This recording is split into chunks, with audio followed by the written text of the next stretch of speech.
so it should be easier to hear me now. Let's see. I had some troubles with the text too. Like they were named or something. They were references instead of copies, unfortunately.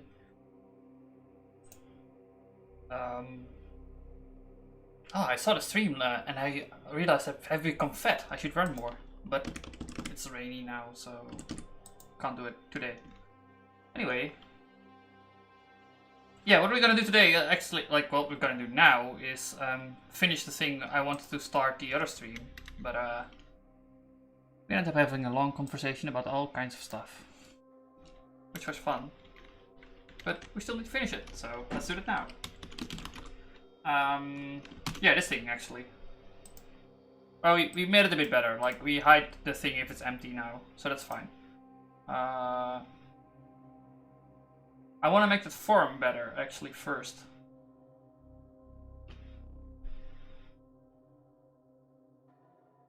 I can just commit this, by the way. I probably should do that.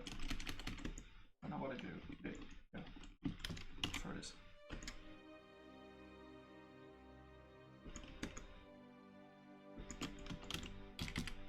So yeah, I added also like the soundtrack of Factorio to my playlist, so we have a bit more diversity now.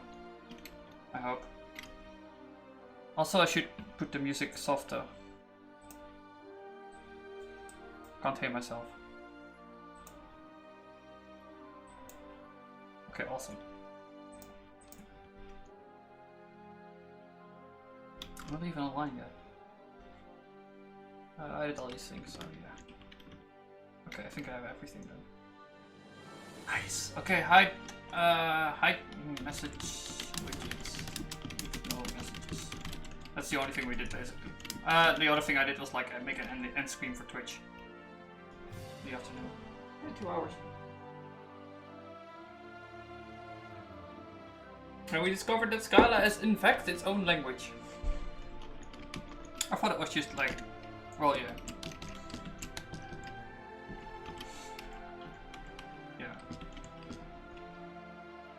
It's justifiably its own language.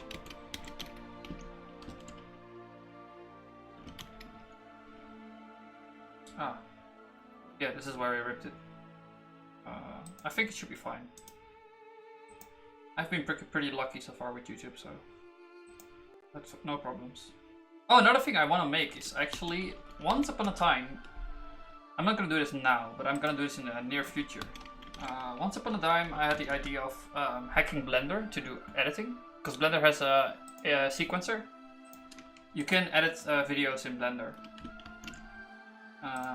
And so I built this little project called I Hate Editing. Which is true. It takes up a lot of time. I don't hate it as much as I thought I would, but it still takes up a lot of time. So what I want to do is like make a detection based upon audio. If the audio gets above a certain volume, then we will leave that part in for with like a little bit of basically like a noise gate. So if the noise gate opens, we want to keep that part in, and if it's closest, then probably nothing interesting is happening, so we can cut that part out. So basically we'll like cut out most of the crap from a stream and make it more interesting maybe for YouTube. I'm not sure if that will work, but I think it will. But the Blender API is it's like, I'm used to hackage basically. I have the same problem with Scala. Every time I talk about Scala stuff, I end up with these ducks that are just hard to understand for me. Yeah, basically I'm spoiled. But I got that stuff to work, so I have some example code, which is nice, and if you need to rely on example code, it basically means your docs are bad, I think. For your API maybe too complicated, but yeah.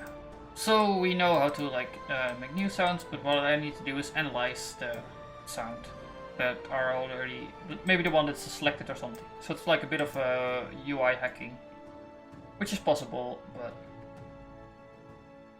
yeah, I'm gonna look at that another time. So I first thought, oh, it was easy, and then I started thinking about how to do the detection and how to do analysis, and it's easier in my head, and yeah, well, it was easier at first thought than it actually is, but it's not necessary right now.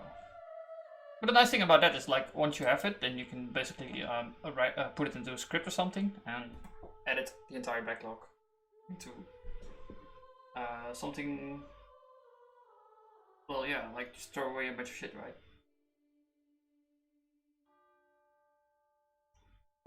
Auto editing, that was the idea. It's still it's pretty nice in this project, man. Because what this does is, like, it uses the file system to do detect audio.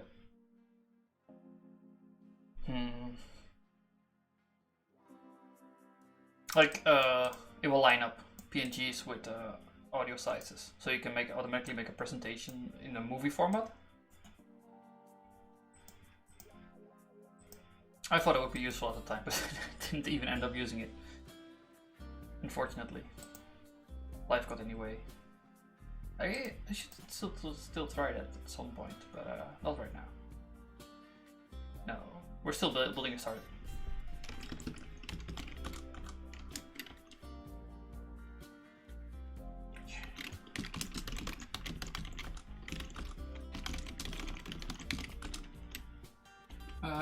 So it's a send, which can just do its thing.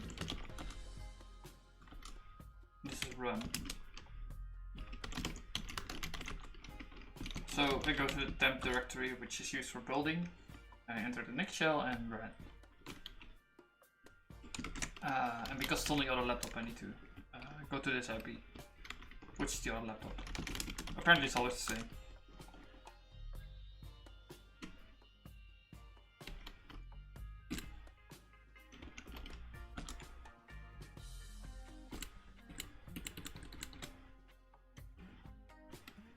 That's not running. Needs to compile first.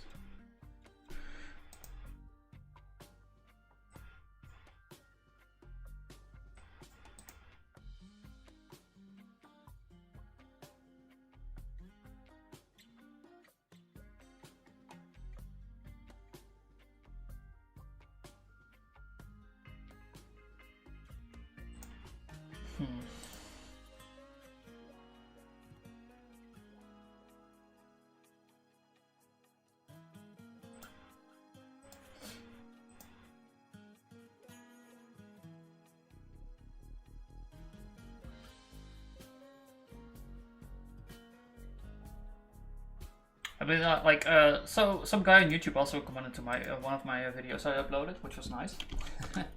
People are using the comments, people are watching stuff, interested.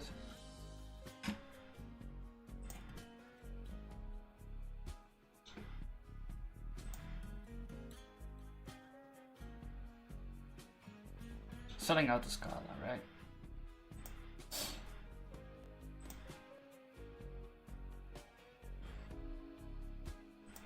So he's like, oh, we do Spark stuff.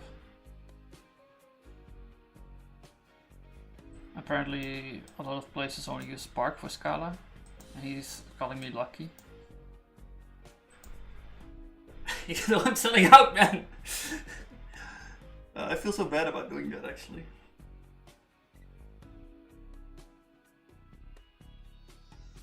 I mean, I know as a person that, like, you know, getting best at my craft would be just to get like another Haskell job maybe or something.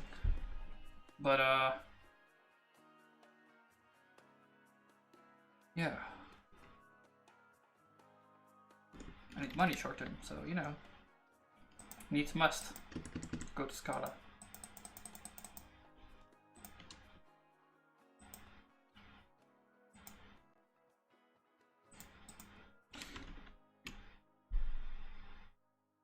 Actually, it's gotta be lucky, but I just don't accept anything else.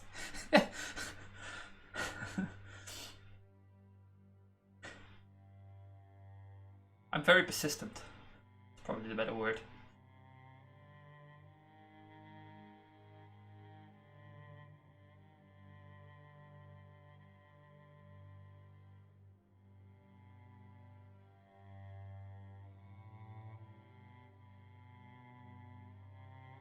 In a way, it's also like a problem with programming in general. Like this library reflex is pretty hard to get into, and because it's hard to get into, it will probably never become very popular.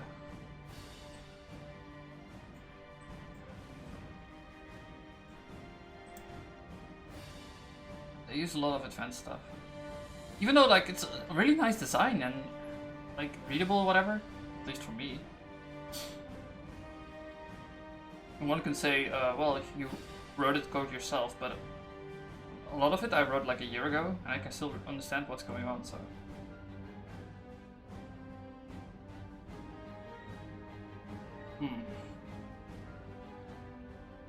So field would also be readable for other people. And I can understand the standard library reflex code as well, so. Like, I say, is it true? Let's look at it. I'll take some staring though.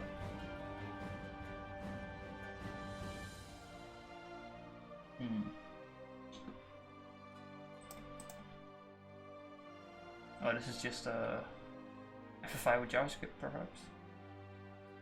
I'm gonna judge him here. Need to put it in pre-render.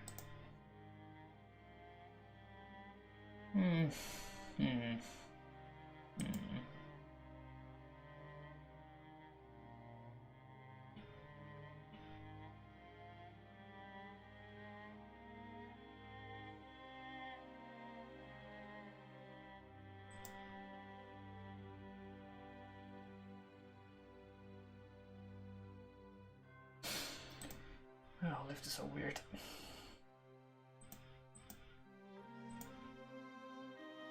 Oh, hi Lumi. What up, man?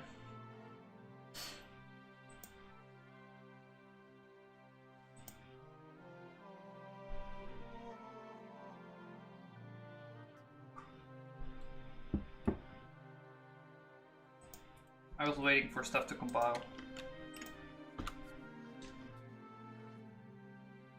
Yeah, it's correct now. With the messages. There's no messages, so nothing is displayed.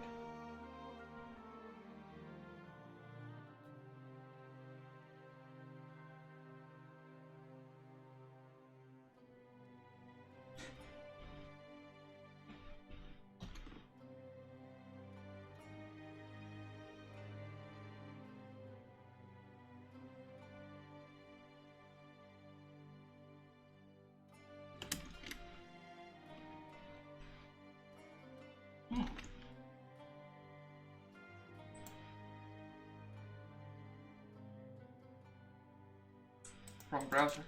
Slow one.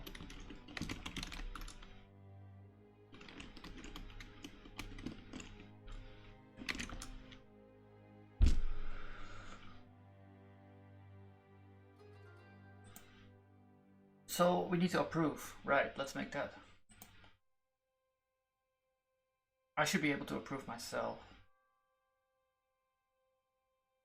It's actually like very similar. No, just like make a little list. Person name,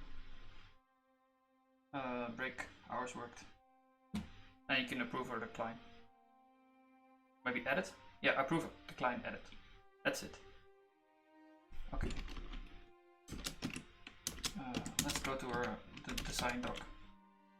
Maybe to do it actually. Then approve. So we get like a list. Like a table maybe. No, list. Name. Hours worked. Time. No. Hours worked. Break.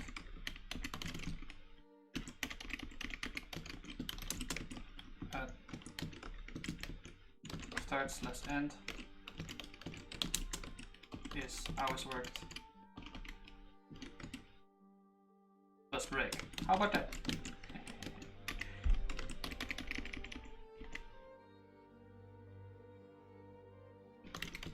Yeah, it's end minus start. And then approve, decline,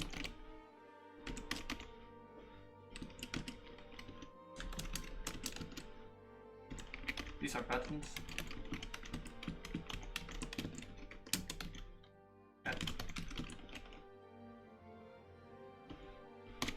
Maybe you'll make this like a check mark or something.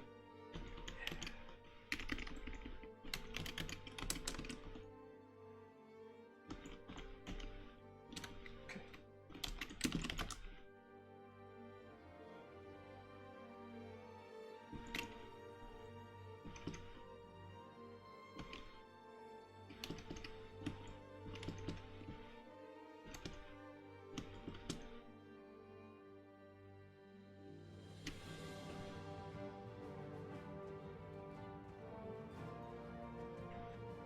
This thing should return a message actually, or an event about update. Updates.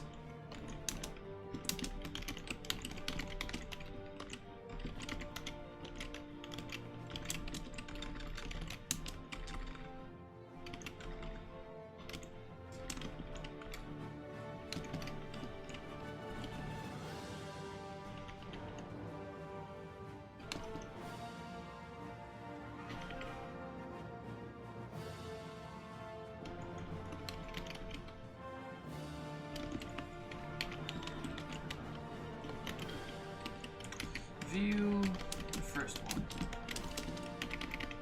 and then how does void look? I need to map void into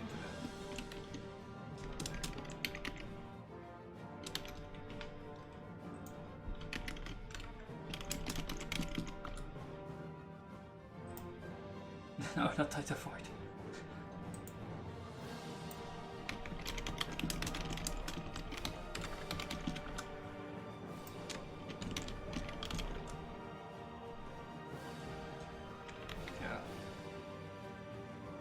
Any functor can be voided, which would be an event, but it's also a functor, so we can use void on it. So we fmap the first one into the monad. Then this tuple, we take the first argument, view1, and then with this event we void it. So it will become event T unit, so no information.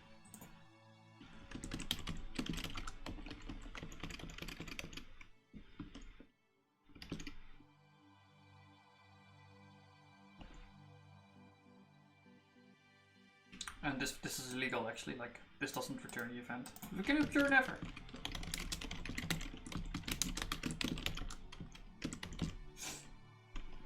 So you can always make an event that never fires.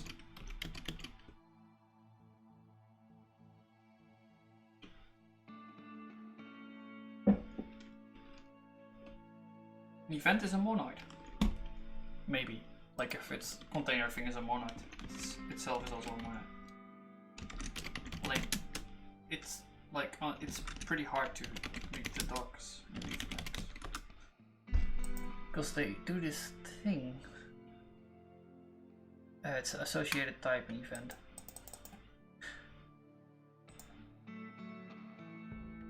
So depending on this, on the instance, the event will be different.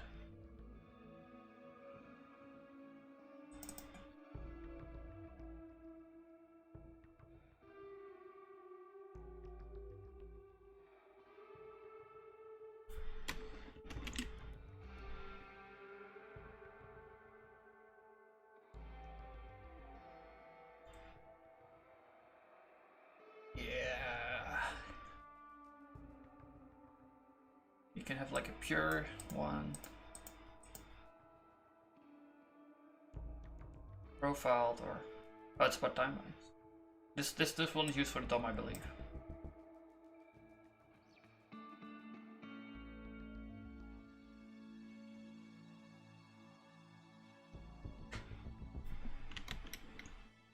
Different implementations of managing events.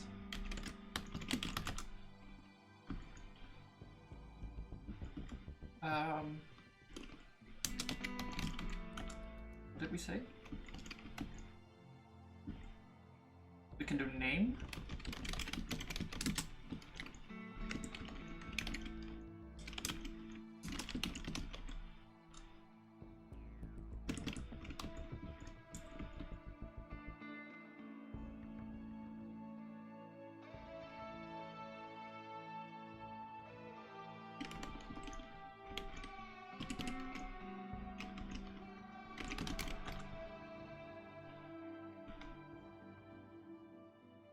Entry.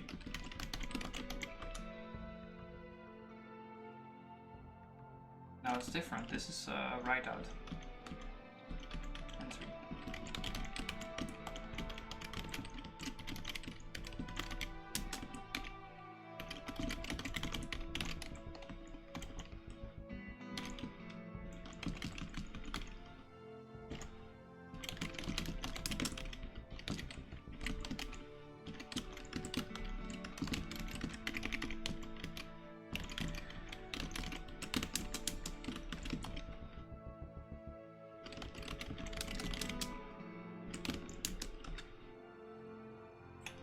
Proof right out.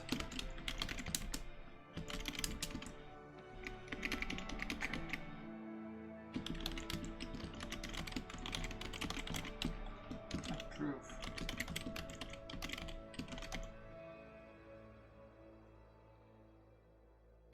Yeah, I just decided like we'll make it a message, like here. Approve right out for the name. Another line with this stuff, and then finally another line with this stuff. It should be like, because you need to be able to see multiple at once, I think. Like you'll have a bunch you need to write out every day, like 10 or 20. Yeah, that'll be pretty normal.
You have like a username? Yeah.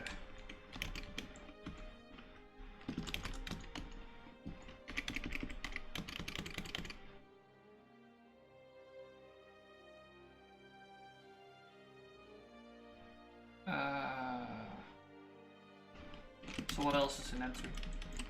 You have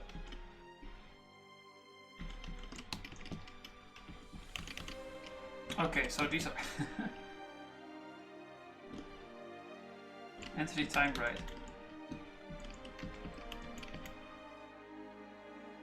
So you have a start time anyway.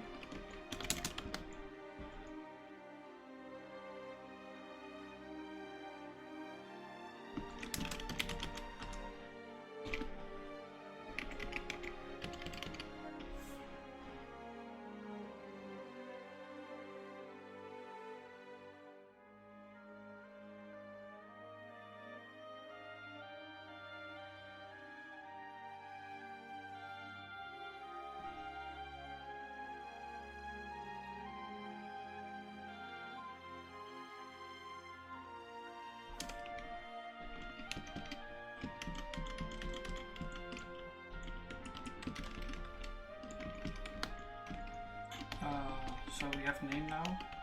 We have start and end time. You need to calculate hours worked. And display break.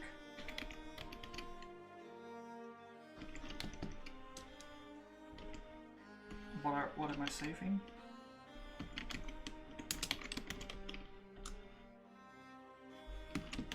So start time, end time, and minutes worked. Okay. So we get a start time and end time, and calculate the hours worked. Yeah. I mean, like, calculate the diff between those two, and based on that diff we can calculate the break with minutes worked, which is saved.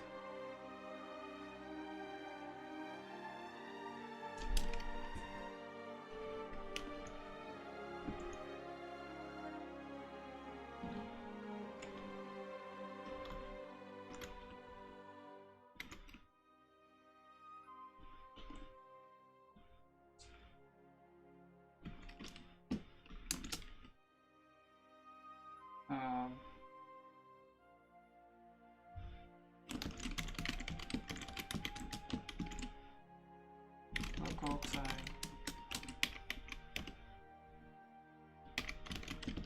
Proof.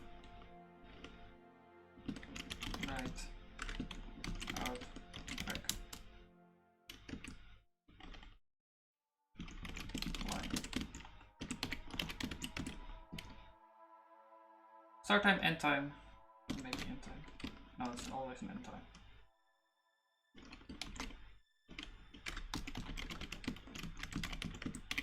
Minutes worked.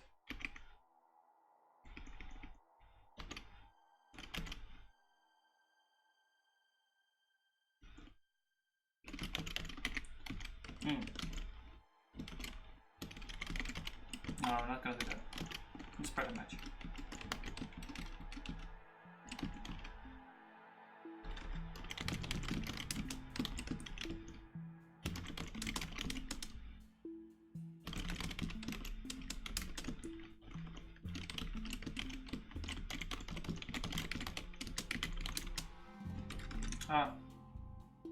Just format this then.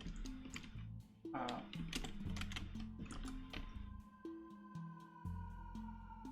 have to have done local time before. No.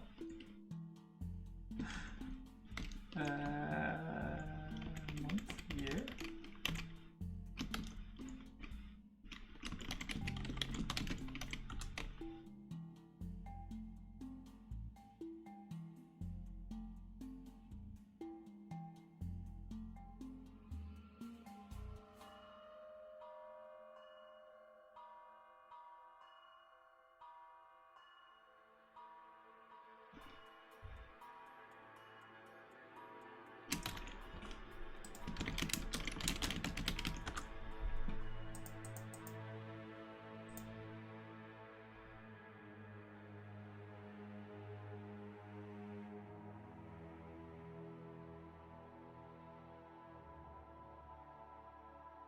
We need to have format.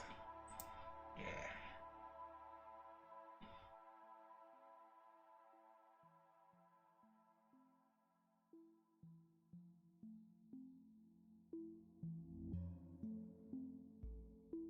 Hour minute.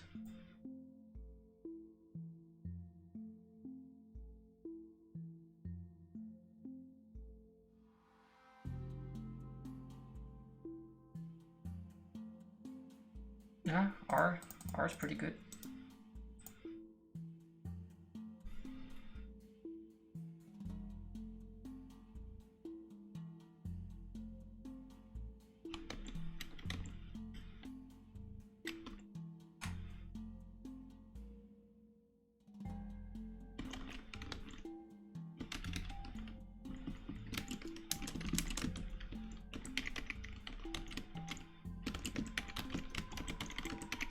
Start time. What did I say? In time.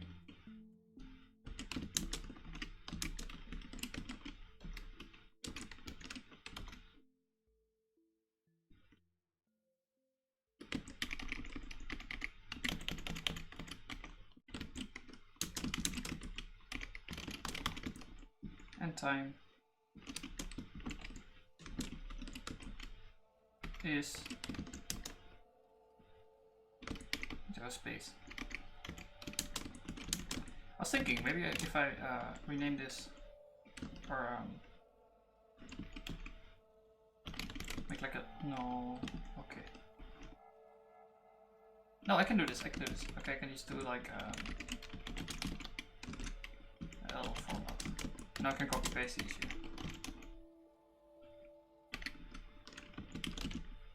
Dutch format L format.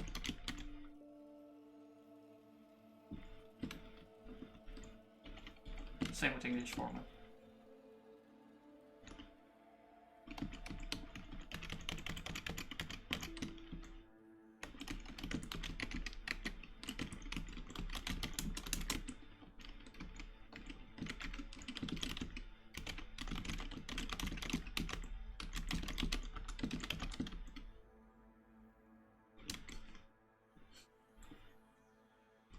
I need to upgrade my copy paste monad. Otherwise I can't work well. Also it's shorter, like 80% shorter. 80% more productive. So we have minutes worked.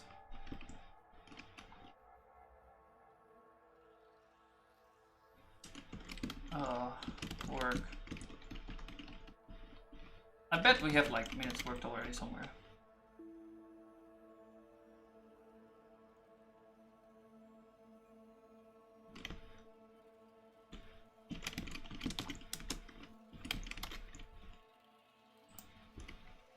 Here, output.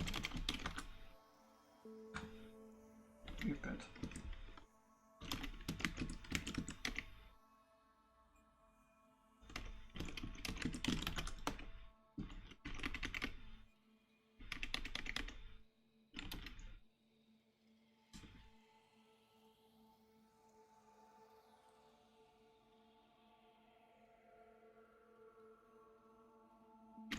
What?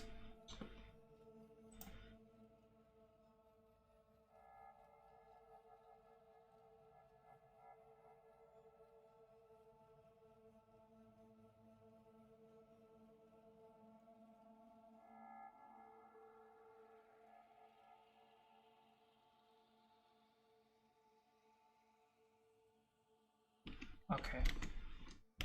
They say dot.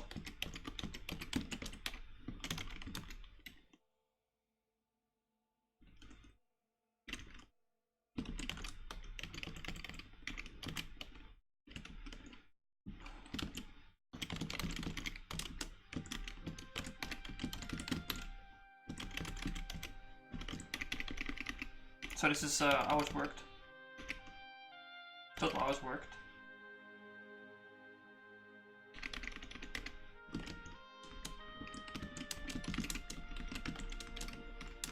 Plus hours worked.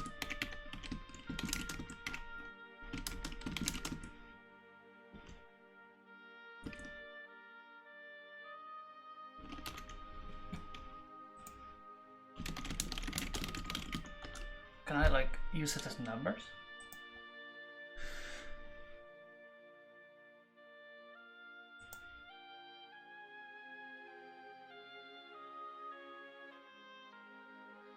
Data your art, but you're not a number.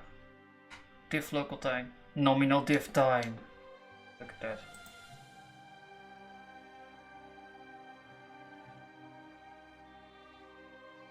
Okay.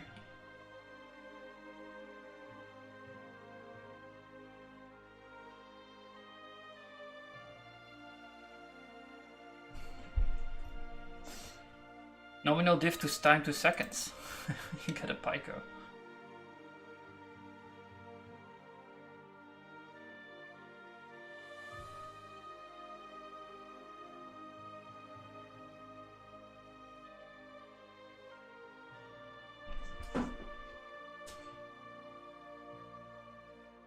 Let's make a function then that calculates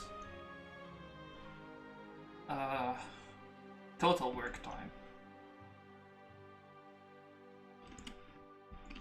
or total hours minutes.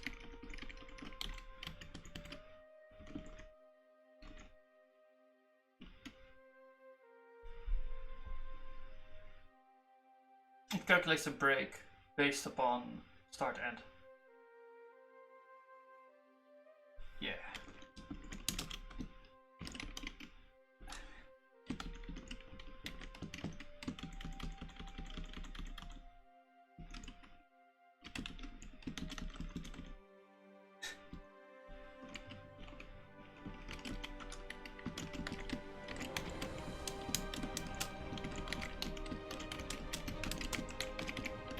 Look at time.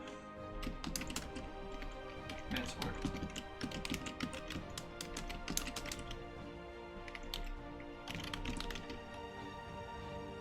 And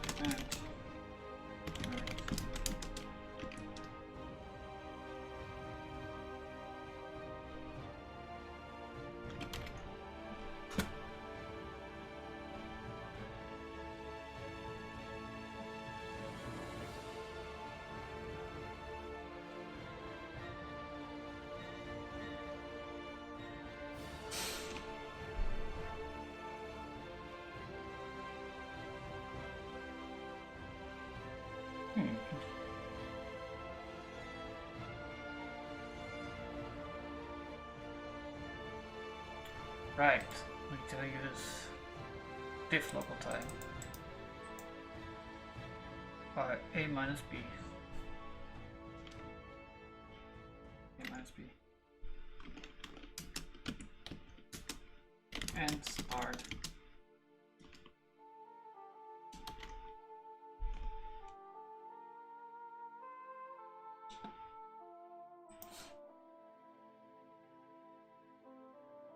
Precision of seconds. So to get that to minutes, we need to do times 60. And now we can do minus.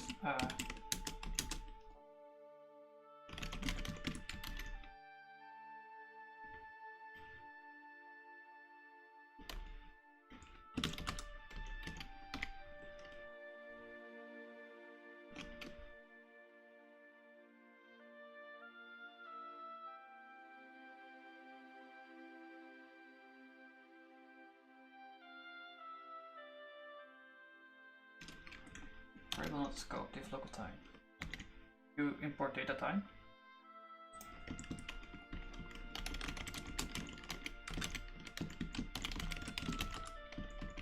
Master entry. I ended up searching for this too often, so I decided to put this into a module. That's a great comment, man.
Yeah, not on data time.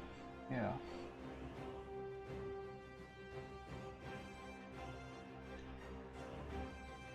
I know it's not minutes worked.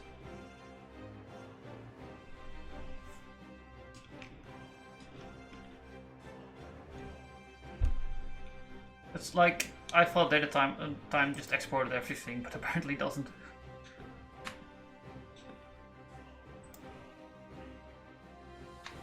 Local time. It does.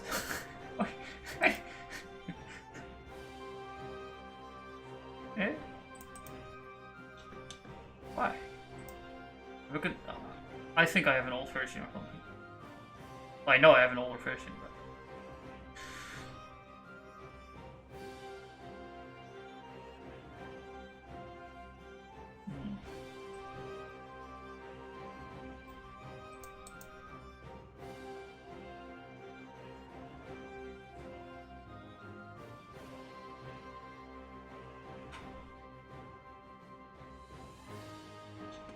FICO.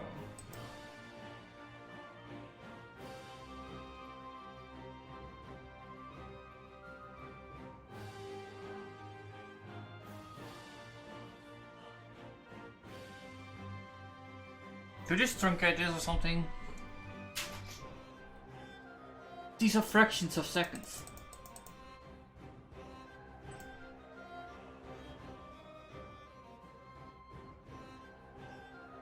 It has a precision of blah seconds, but it still can count seconds. It can basically count anything up till this point.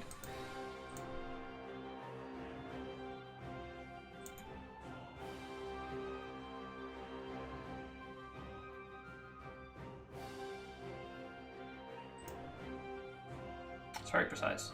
Very precise.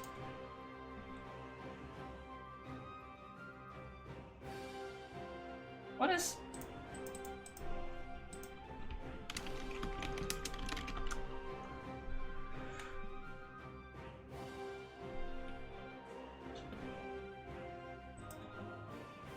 Oh, it can't even do plank time. What a useless library.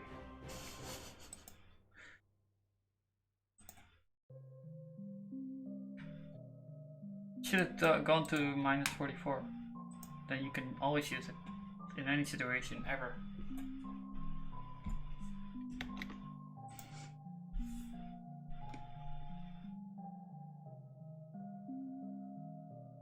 Yeah, 1.9, huh? I think I upgraded 3 months ago or something, so I got unlucky. It's mostly decided by the reflex people what will come in my upgrades. And I'm not in the mood to make my own tracking. The project is not big enough for that kind of stuff.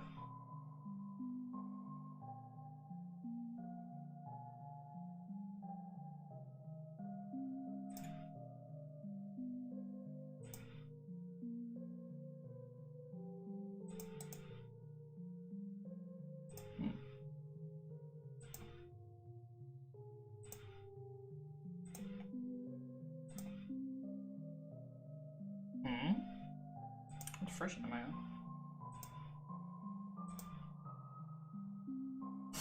What?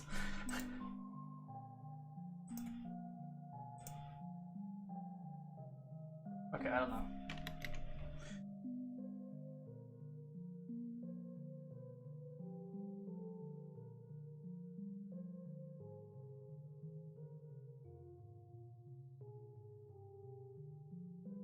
Oh, you mean it doesn't exist at all?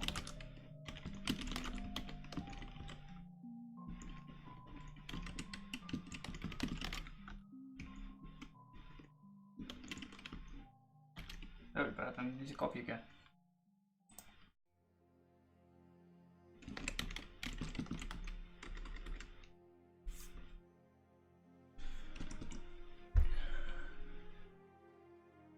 So, how would that, I mean that like super local time, no, that nominal diff time thing, right?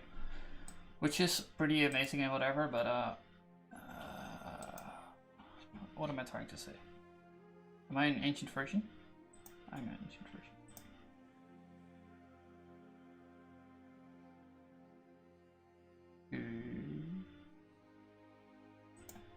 I mean, like the nominal diff time thing, right? It's measured in that.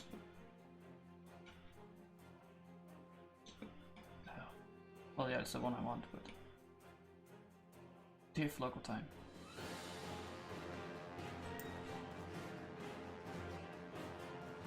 How do I make this into an integer?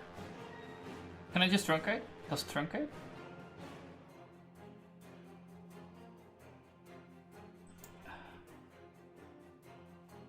Oh, it doesn't have a 2 integer.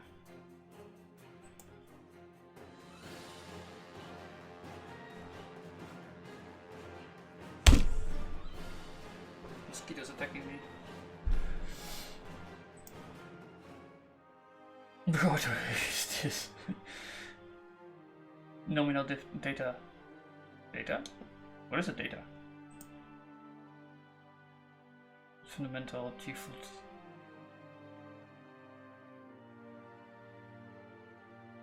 What?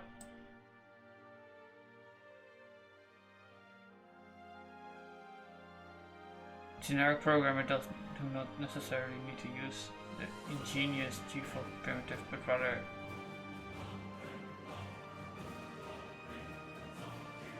the intuitive gmap combinators.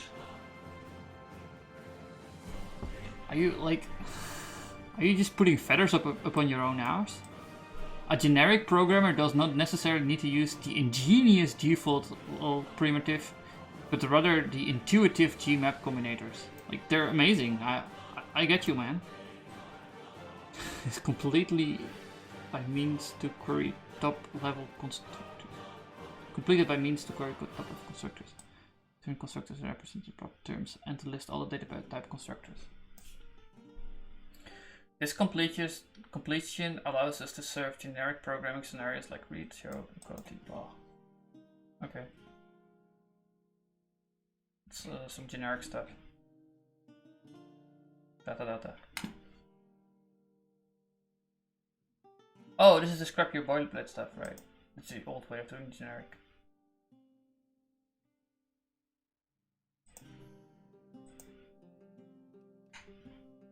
Just look at this existing old version, yeah.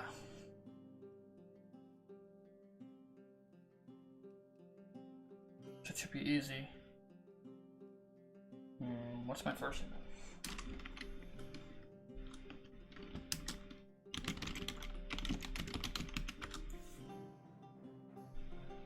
It's like cable freeze.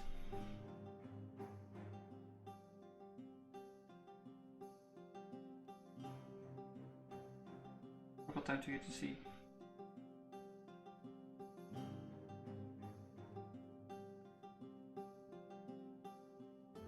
Oh, it's that.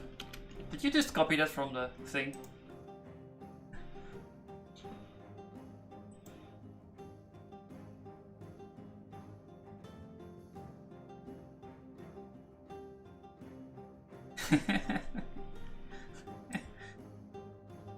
It literally is that. Okay, we'll just put it in there then.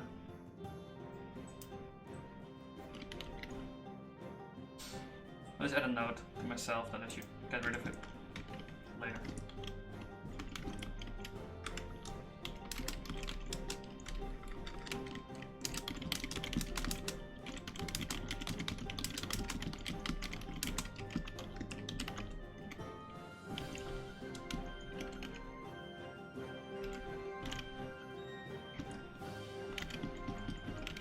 Probably misspell it too.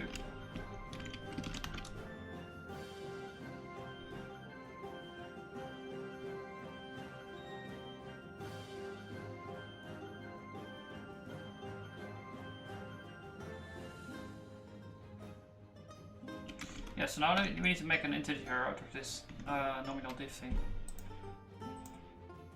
By which I mean I don't care about the things behind the dot.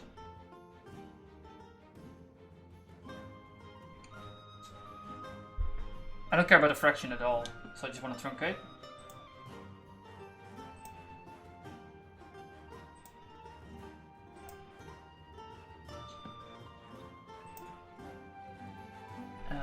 It's probably like class thing for that. So this is not interesting. This is the old generic.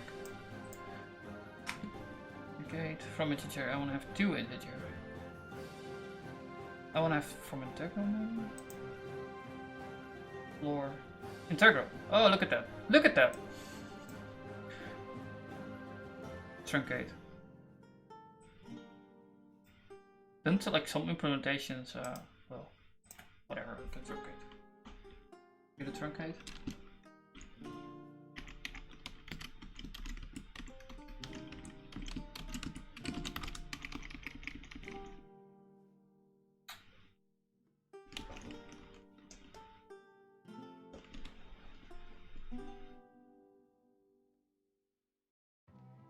No instance integral for minutes. You're an integral. What is an integral? I think just drive it because it's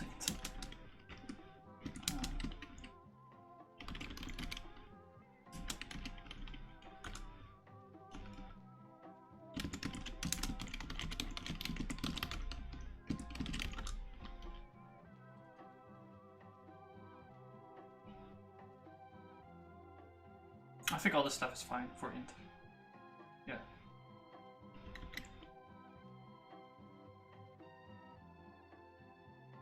This is real minutes word. Oh, that's a problem. What's a real? Wait, the real numbers are... What's a real number?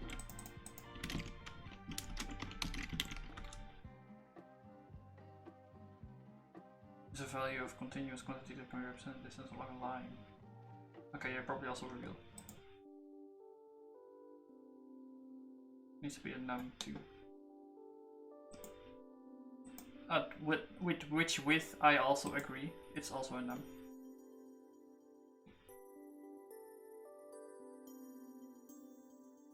Okay, you got me, man. Drive all this shit.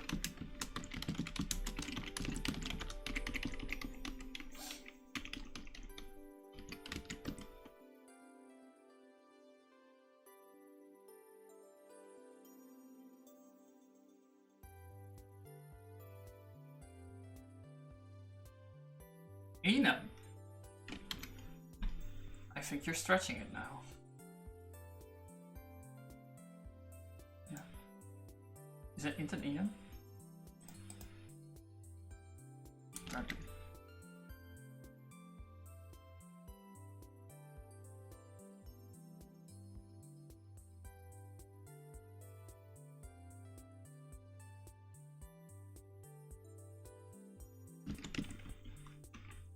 Oh, there's already a num. Alright.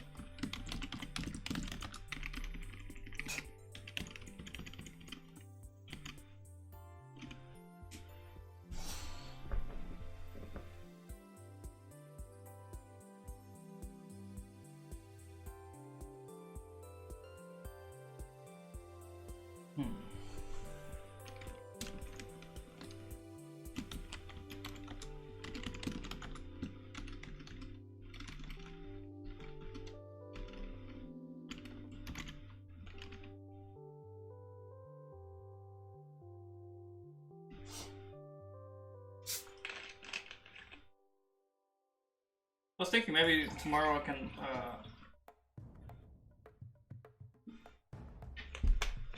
do the game again. At which I started and then completely forgot about because I was busy with other things. There's a lot of hope for that game, yeah.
Not in scope, type constructor or class local time. Perhaps you meant T local time. Word from data type. Perhaps I did.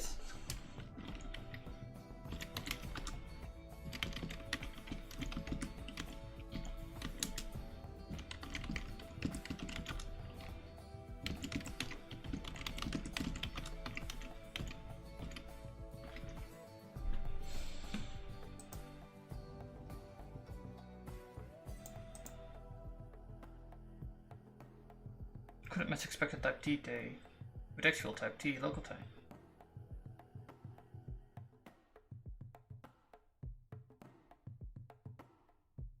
Hey. What?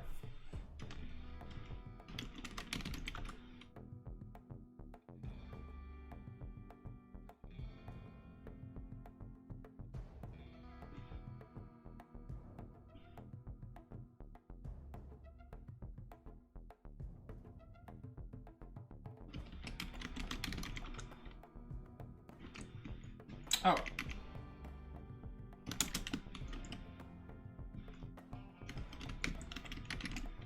What's the difference?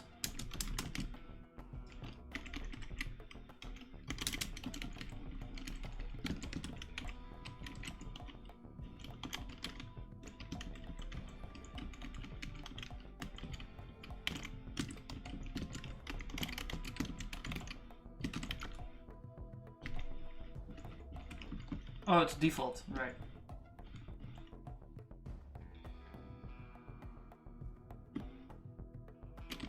Probably don't use type signature for that.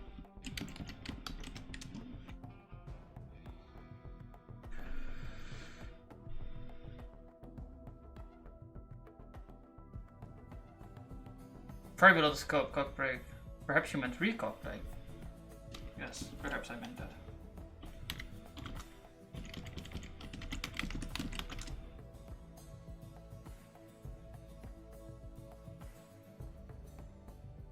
Could it match expected type T? Right, it doesn't do the polymorphism because it's retarded.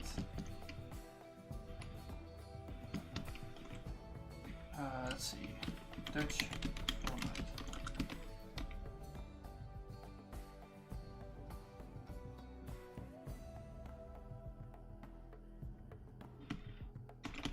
What?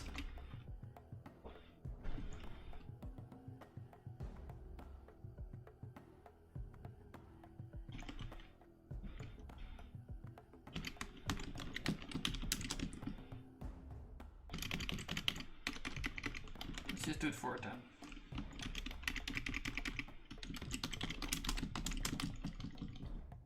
Apparently it's too hard.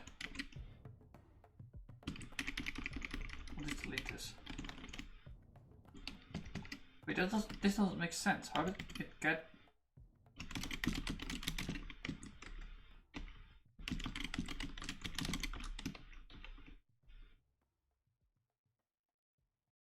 Does exist, okay. Don't need this one.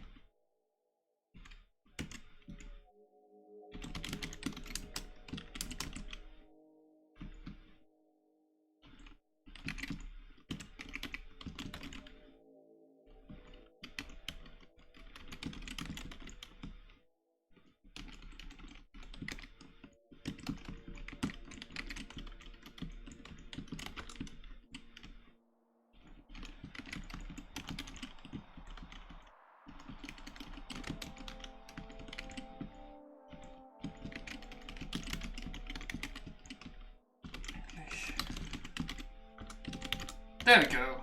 Now it understands. But there's two.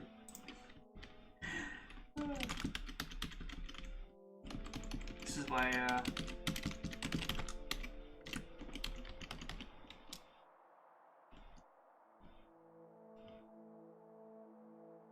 syntax checking should happen in every language.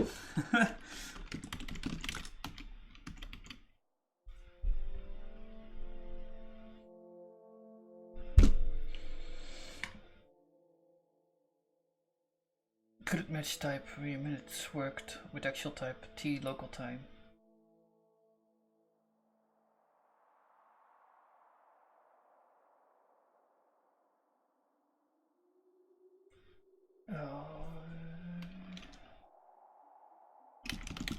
Cock break. It's not. Ah, okay. Need the cock properly. My suspicion is that this function maybe has some subtle logic mistake I'm not catching right now, so that's why I made it a separate function. Right, and we need to copy this over to the other one. Translate it, but it's mostly the same.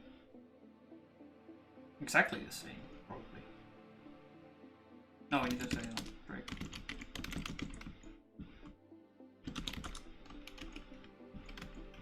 Which is why I did the L format thing. Because now I can copy and paste. And it makes this a little bit less tedious. Even though it's still not the right solution, I think. This is gonna break at some point. But for now it will work.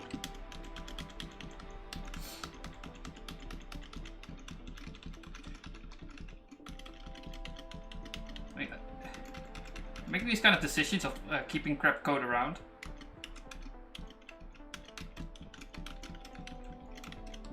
I feel that's like an important skill to have.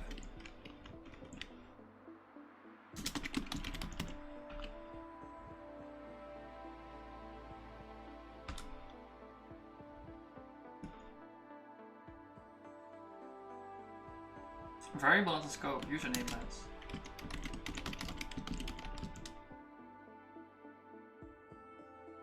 Oh.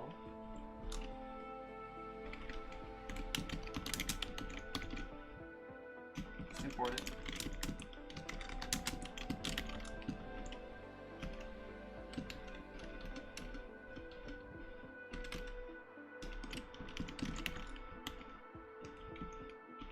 So this is the magical lens, which can be assigned as property to all kinds of data types. We have a couple of more of these around the code base now. And what I'm gonna do is actually hook this up with predicates. So I can push the predicate into a monadic environment and make conditional execution. For example, with can plan. Now at the moment I need to like ask the credential from the environment. And what I'm gonna do is basically let the environment decide if it should execute a block of code or not. But that's for later. I've done enough refactoring this week, I think.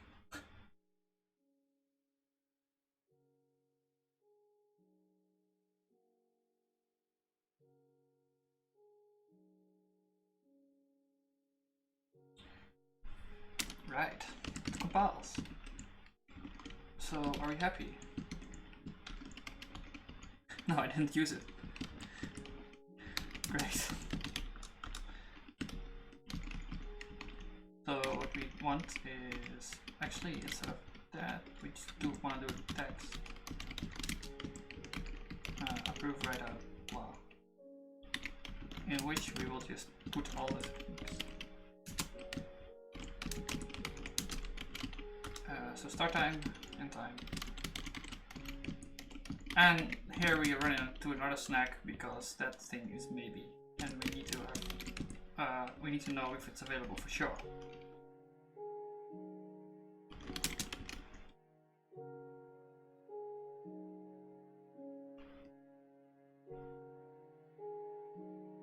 In this case, it just doesn't make sense though.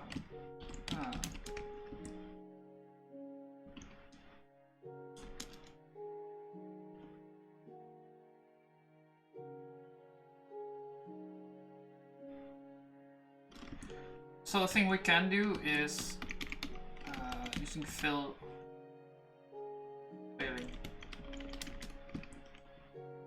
Or none. None in this case, I think. I use the default time, right? So we can fall back to that. And it will become really orderly, but we expect this to never happen, basically. So what happens is if this thing is nothing, then we can the code will just fall back to this thing with none.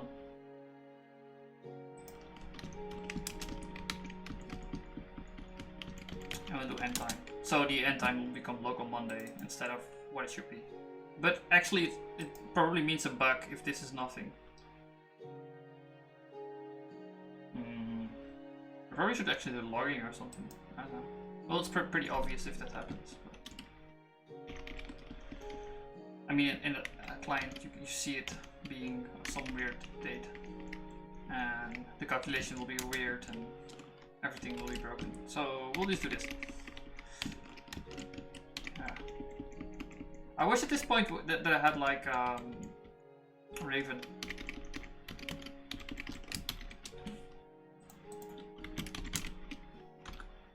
Raven. Sentry, right. Raven Sentry or something? Yeah, Sentry. But it's only for JavaScript, unfortunately. So I need to make FFI. Actually, I can probably do it at this point. I've done more FFI.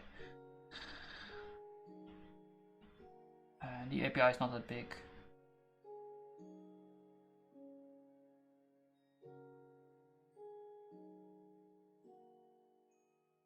No, it's bad because like the Haskell runtime exceptions will not be caught at all by this thing. Unfortunately. They have PHP support, so there's that. But I have this on the backend and I'm pretty happy with it. I want to put it on the front end too, but I don't know how to at this point.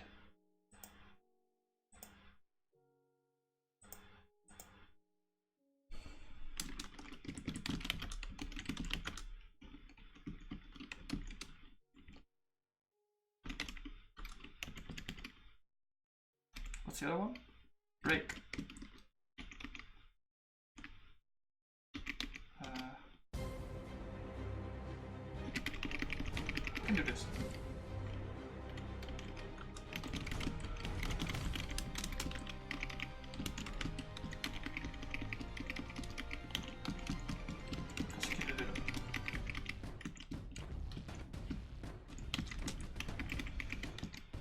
Because the break is also in right out. So it'll fall back to the same thing.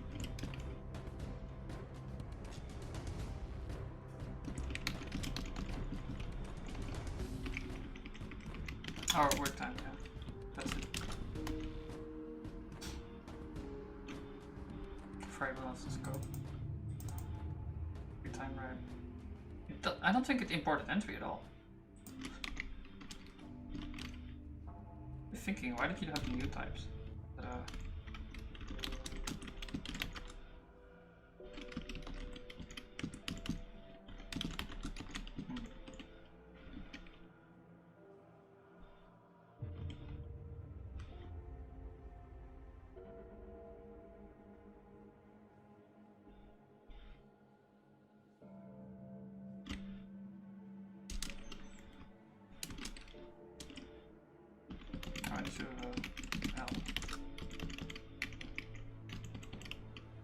So I think this has all the information I want.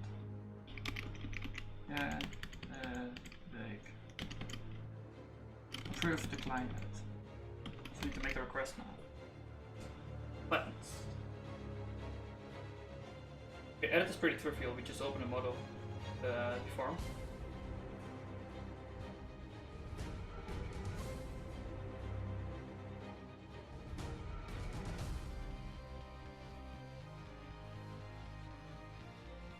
Text is redundant.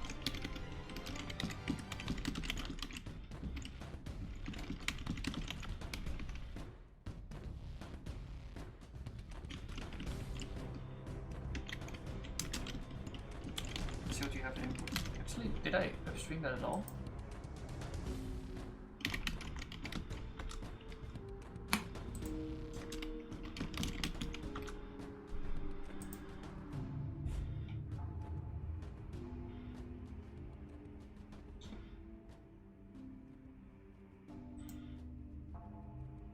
Actually, yeah, I decided that I'm gonna upstream those debounce things as well in this, I think. Even though it adds an extra dependency, which is a bit weird, but I just want to have it upstreamed rather than... Like, I don't think it's a big a deal to have too many dependencies at this point in Reflex. Like, the ecosystem is very small, so...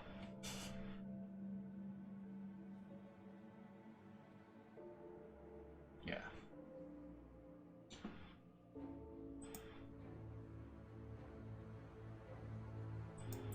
What was I looking for? Input. Oh, we didn't do that. Yeah, we should also do that.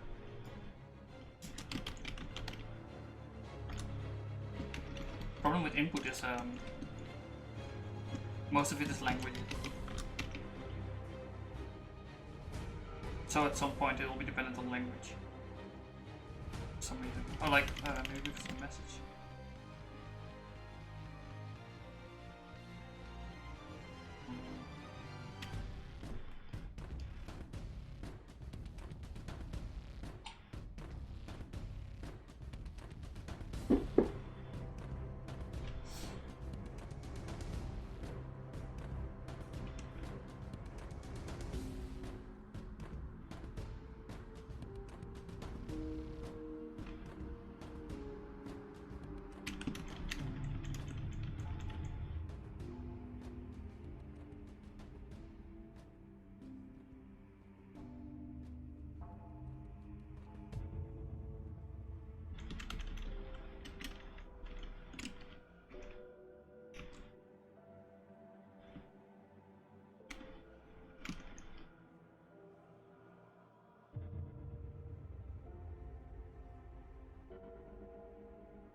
By a few things.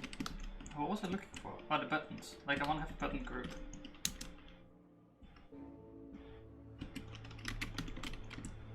Maybe it's sitting here then.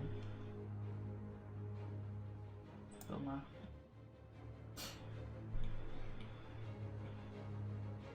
Oh yeah, buttons.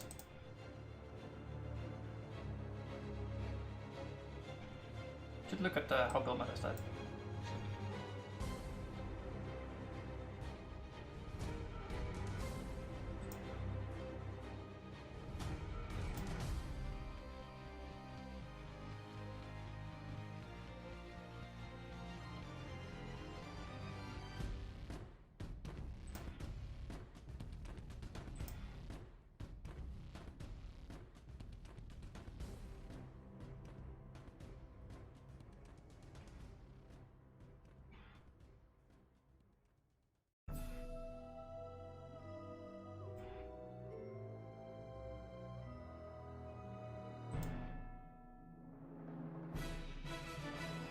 Where's buttons?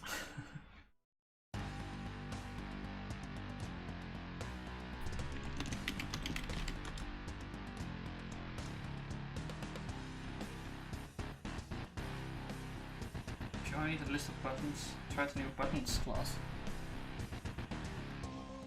Which you can create multi-line buttons. Control button 1.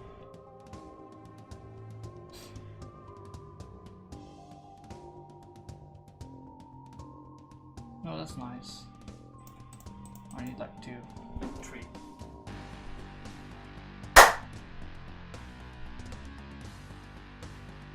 Killing mosquitoes.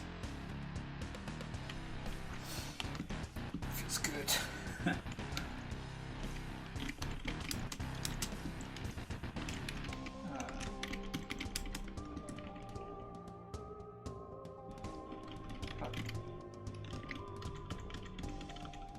What did I say?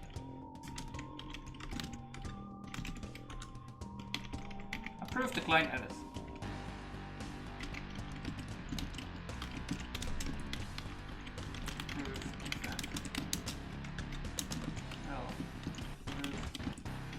Probably make this green as well.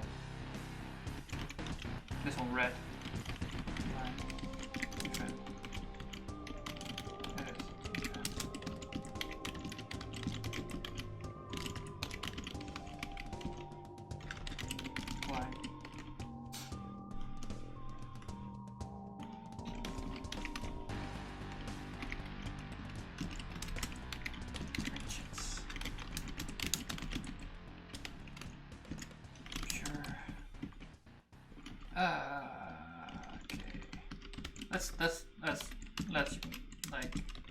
Let's not give this names, it's annoying.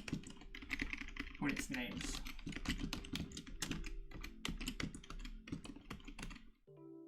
I mean, I think it's pretty obvious what's gonna happen with this, right? We can keep 3 in our mind, like in our head.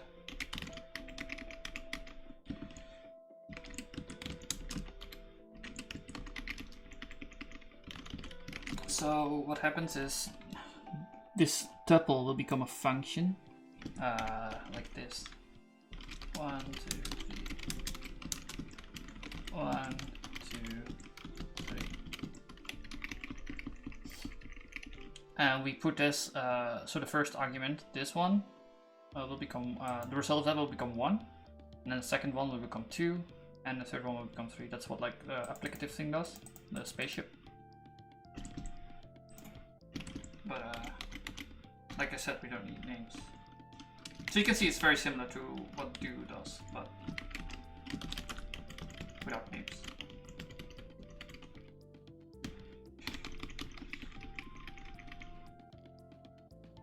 Now we're going to use this to send things, messages to servant. Patch entry.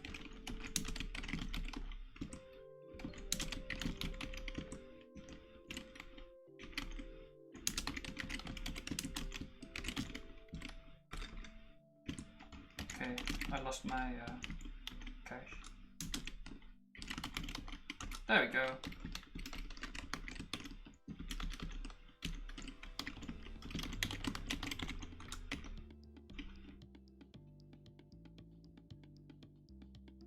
Patch entry. So what we get is a dynamic T update entry. That's what we want. And we're gonna send it as soon as we get an event. And out comes the result of the event.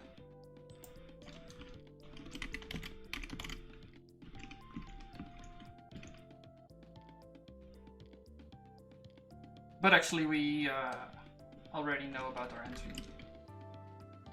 Preview it. You can just do this. Wrapped Constantine. We always have it, right? So it's no problem. We can just put it into a dynamic. A dynamic is a behavior combined with the event. So every time it changes, we'll get an event. And a behavior is something that's always available, but can change values. In our case, we have it always available, regardless of value, because we have the user message, which contains a roster entry.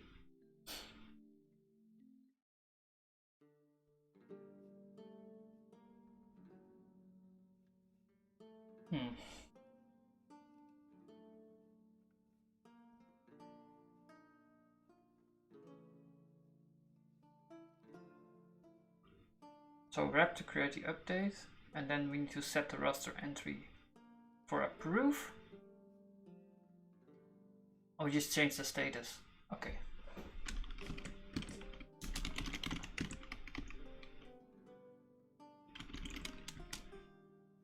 This is the entry rack, right? So what we do is, well, I can just no. Wrap needs to get. First we need to do this settings thing, and then we need to wrap it, because reasons. Otherwise we need to go over wrap again, and it's a bit more work.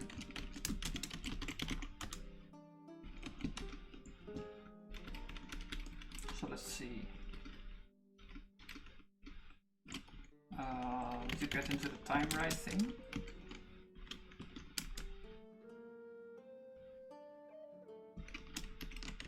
In case of just, we know it's a just for sure, so we can just do this. And because we're doing a setter, we don't need to check. Because if it's not available, it will just ignore it. Now we can set the status. And we're gonna set the status to approved. You can find it.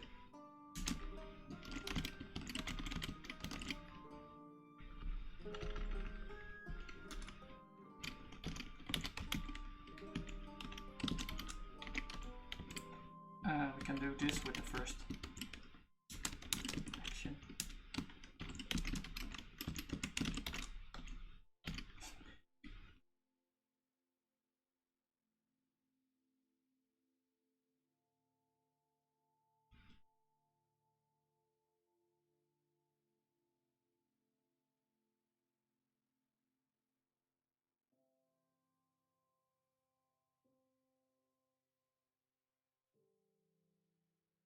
I'm gonna tell event.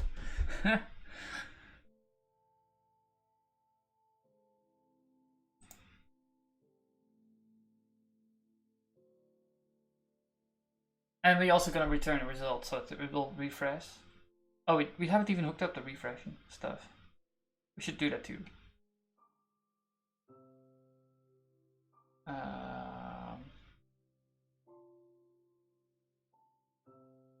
So like we'll collect these events into a list or something, and then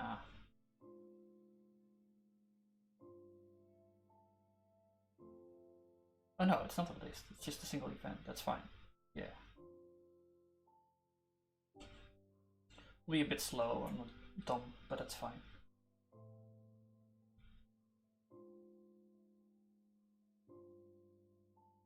Huh.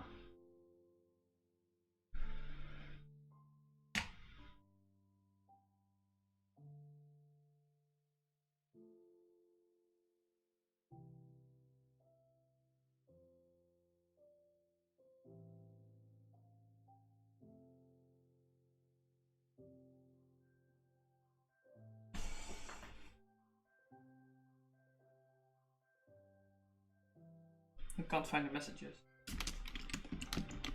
See if you have something like that. Proof. No. Only add one.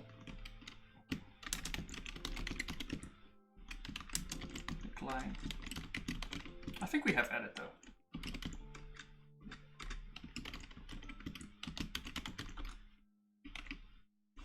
No, we only have added entry. Okay.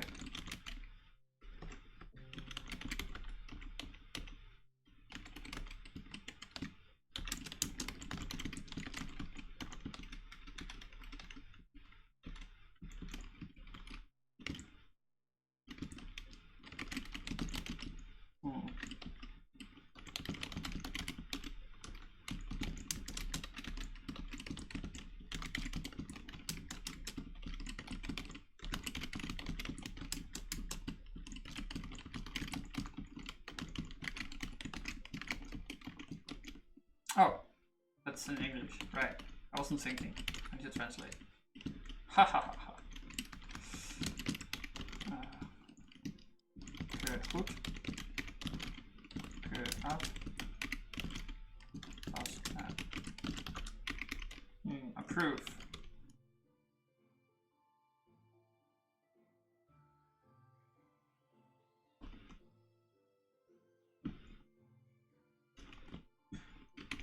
Proof good. Proof bad.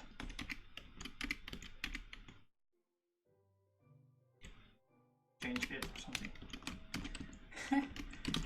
We need 2 words in Dutch, I think.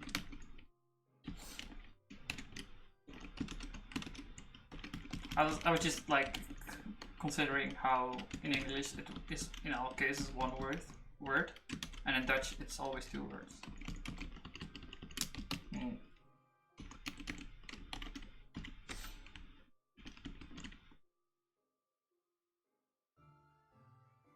And use stop lines. Oh, it actually compiles. It's just a warning.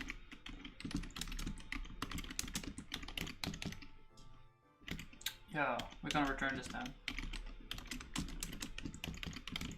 Oh, it's success actually.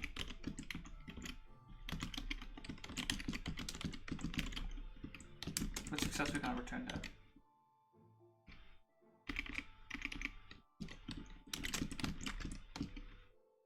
But we're also gonna tell about it with the event back. And at this point, I'm thinking like, I should make this function more generic because I usually want to do this. Proof.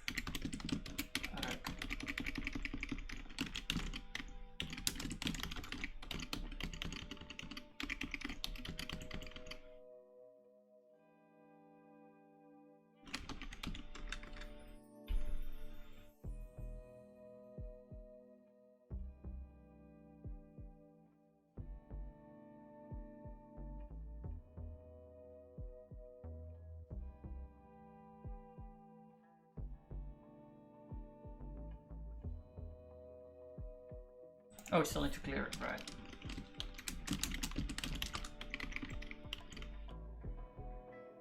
We can use void.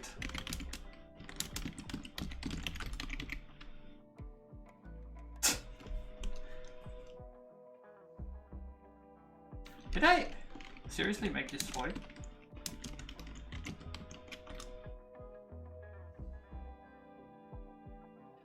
No.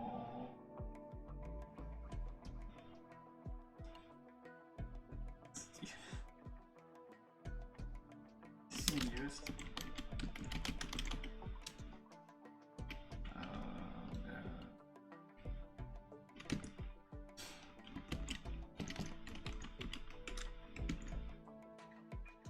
Code.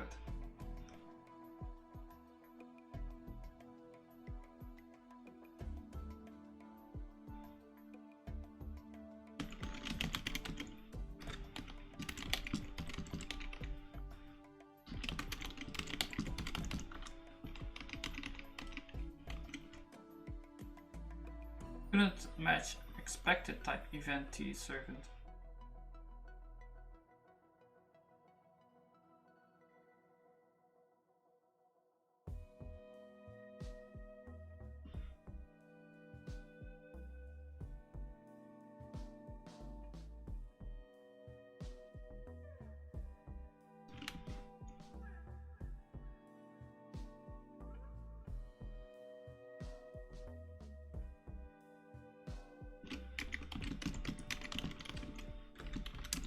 Just not like this is void, right? This is the same thing.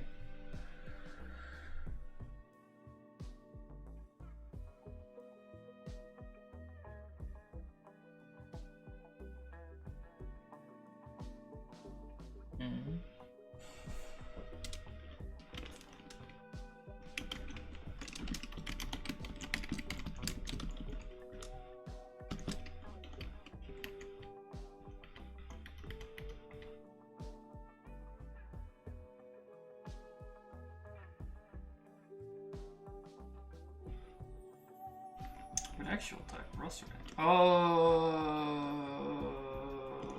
I renamed it. We had some name sharing going on, apparently. Okay.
Okay. So the other one is pretty easy. I'm thinking like we need to do the same thing again, except just change the entry.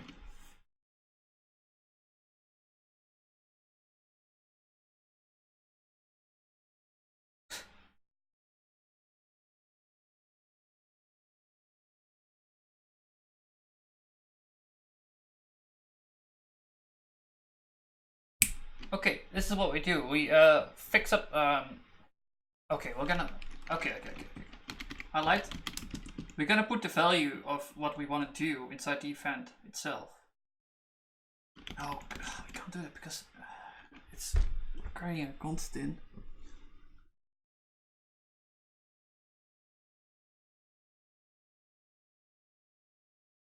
Okay, how about a tuple then?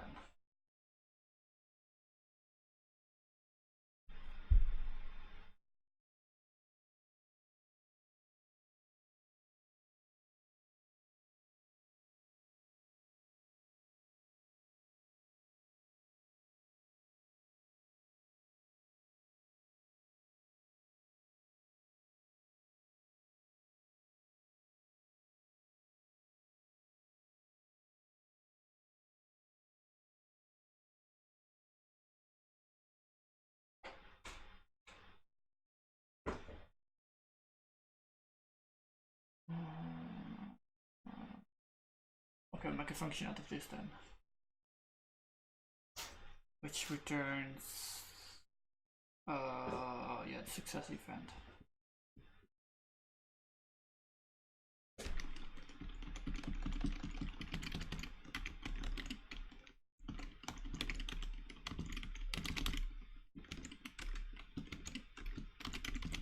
Send event.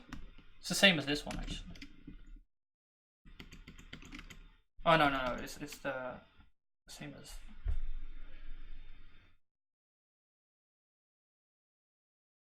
Here's what.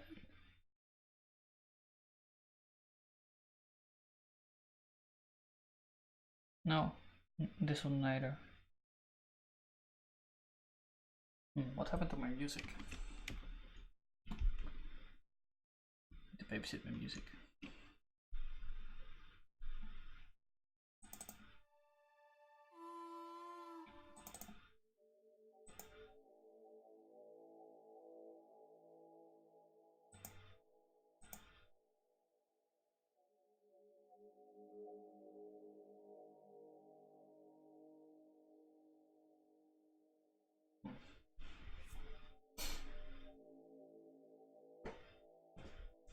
Let's do it. No.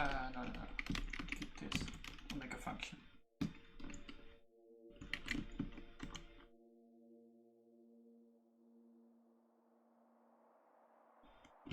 And then we swap out the thing.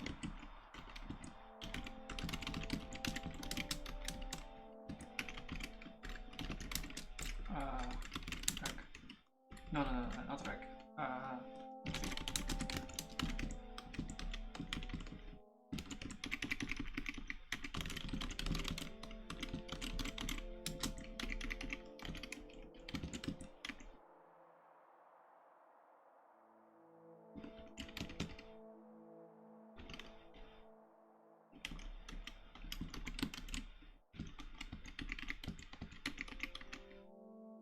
Actions 1. And we need to have the event, right?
I'm thinking like, this looks like we can totally combine it with each other.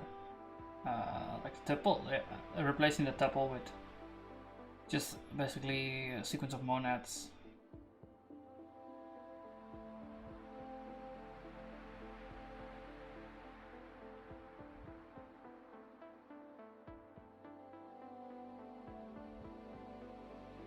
You just need to know how to combine the event then.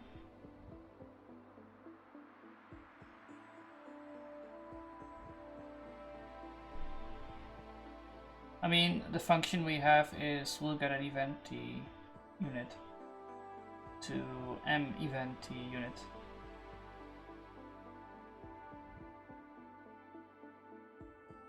But okay, well, let's overthink this, I think.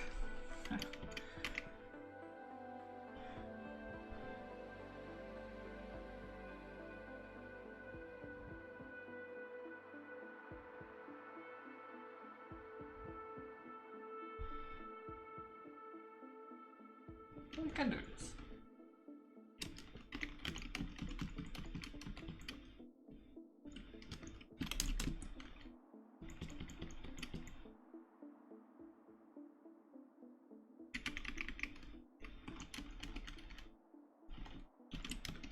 Let's need to wrap it. But this stuff, that's legit.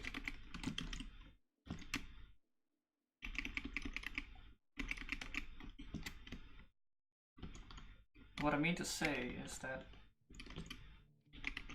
you can say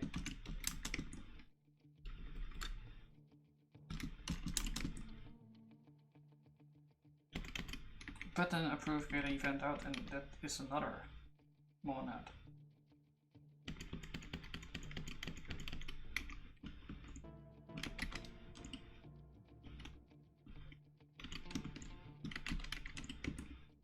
Same for this thing then.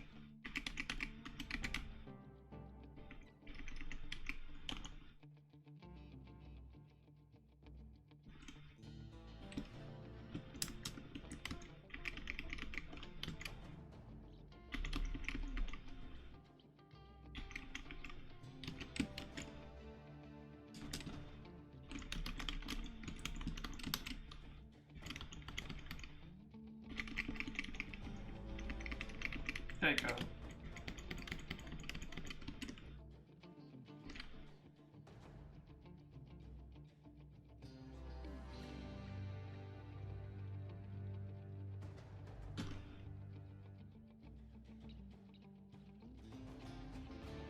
What I want is not 3 actions. I want to combine them.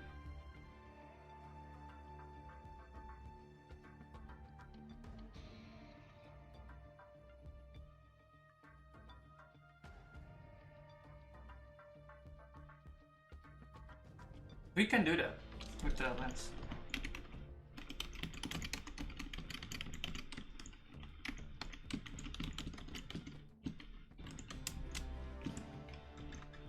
To list off.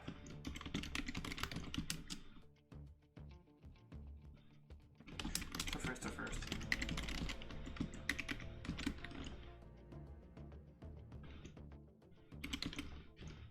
No.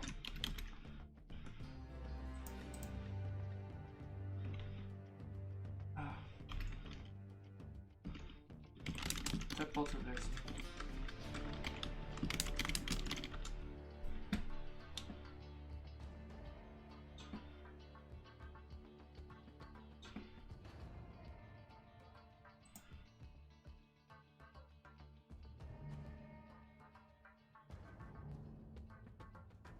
Each.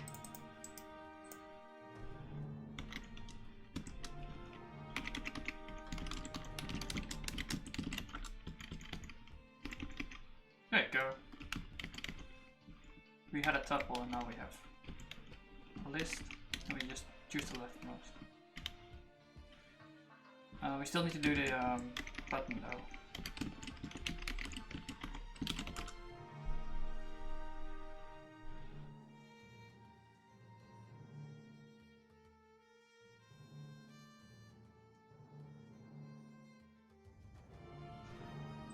Oh.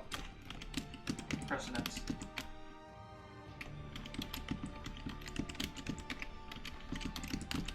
I had once a discussion with someone that said that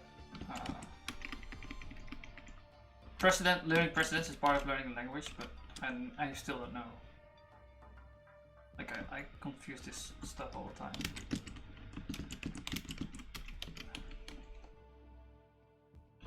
It's hard to keep track of them. There's so many. Well, I like it, especially bad in Haskell, but even in other languages you get confused. Add more parentheses. Haskell is pretty nitpicky about it too.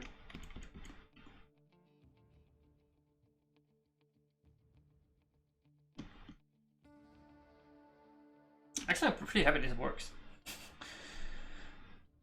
This is cool. So what happens is like we strip the monad out of it and push it into the next value, and then give it the result. We add a bunch of stuff. It's basically it's bind. Yeah, it's totally bind. And I didn't see that instantly.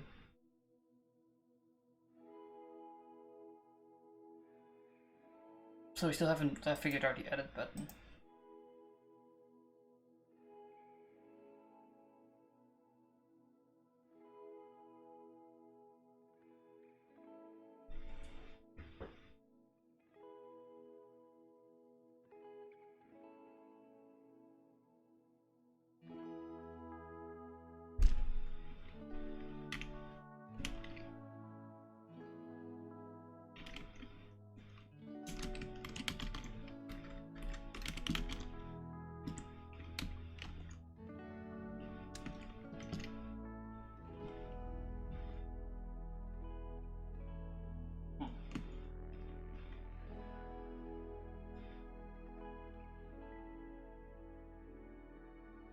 Add entry.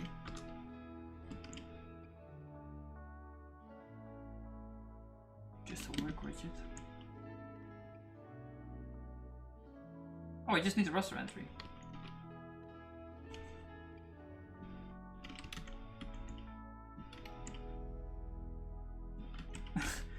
Add entry widget. Why is there maybe a raster entry? How could it not be raster entry? How would you do any of this stuff if it's not? Well, we can fix that. Don't worry about it.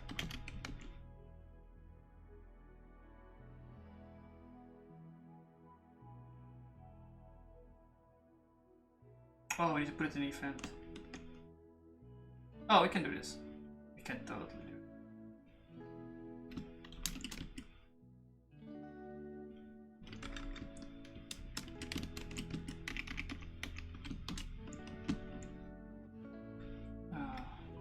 Well, let's do this the other way then. So this is the event. And now I need to put rec inside there.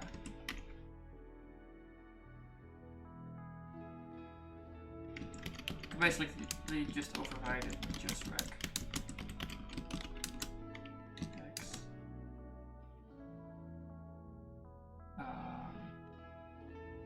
And then call it function.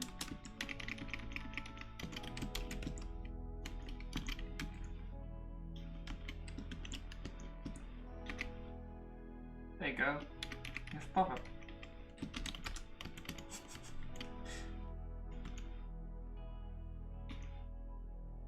We can compose.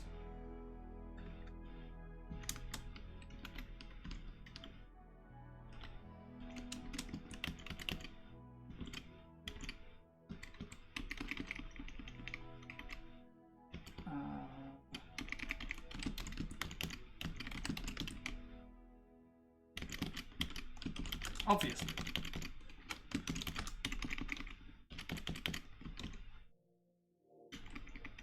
Does this compile? It seems ridiculous. So the first argument of this thing, left one, will be just rec. The second argument will be the event from the button. So what this thing does is it overrides the value of the event with just rec. So now we have maybe a roster entry because we added just over it. But actually it will be always there. We just need to add it just to make the type checker happy.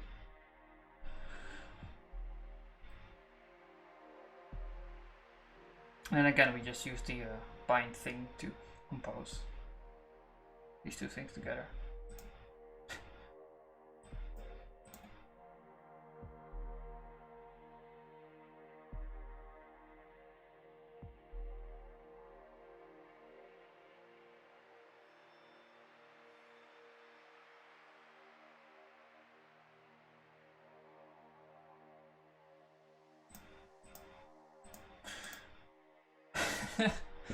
I'm just amazed that this works.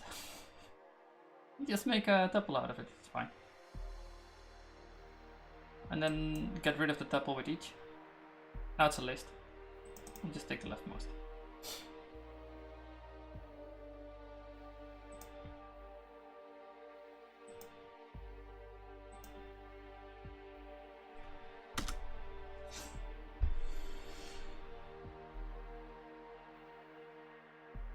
So now we're gonna test the approval mechanism.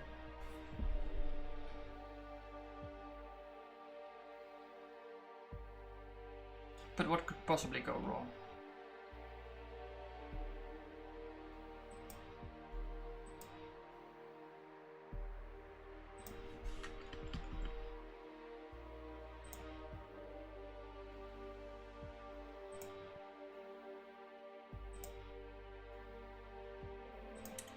There you go. Now we need to move the type back so we get the message.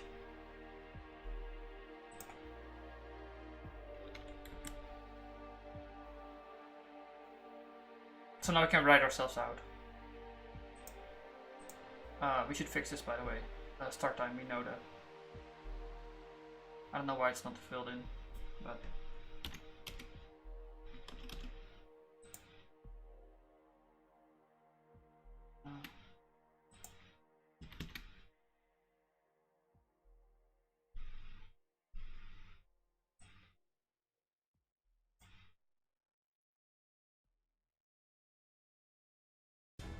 We can send it. It says success. This thing is a lifesaver. And now, because we're the planner, we also should get the approval thing. Yes, we need to approve our own.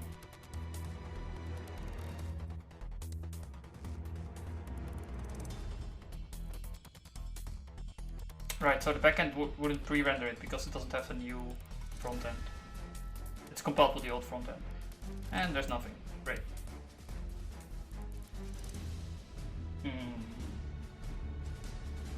Something is bugged. I think the selection.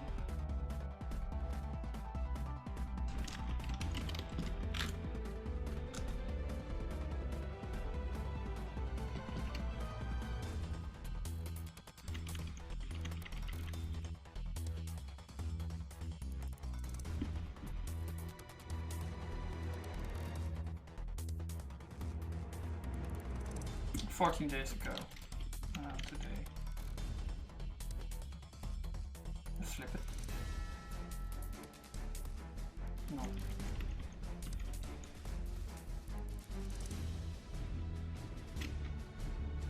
Yeah, let's enter.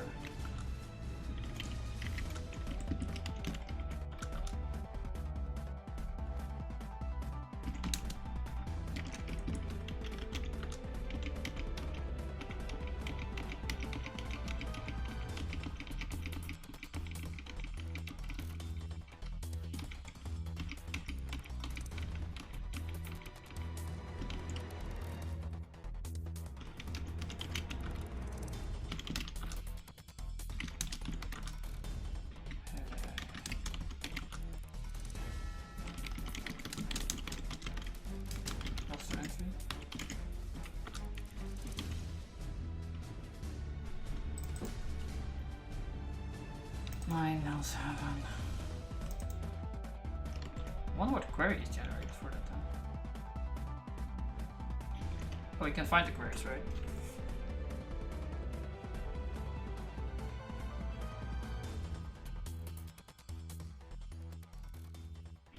Right.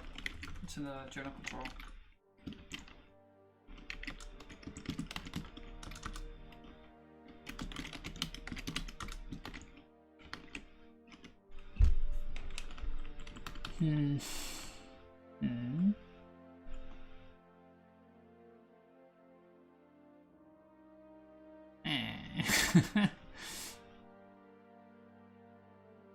Oh, there's a lot of shit in here.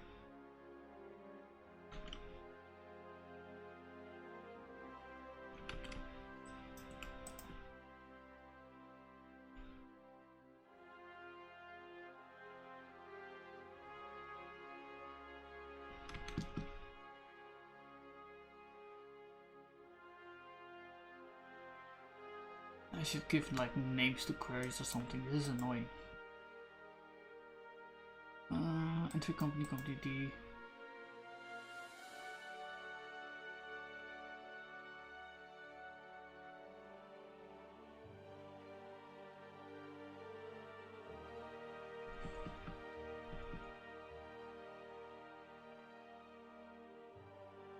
It's just a get request, so I could just potentially do it with curl.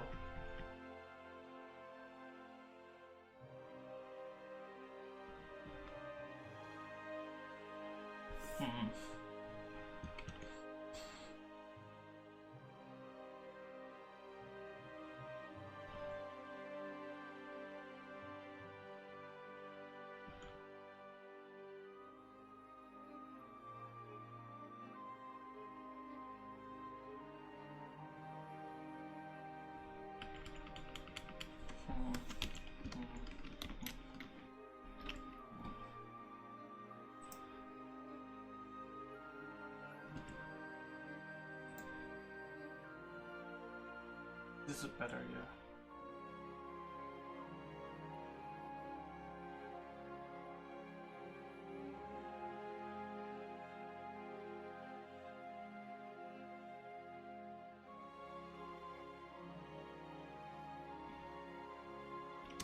I should just make a, well, move the button. 3 new messages.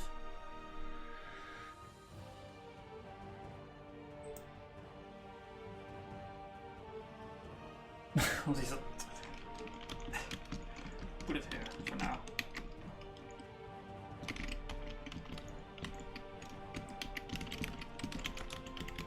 There you go.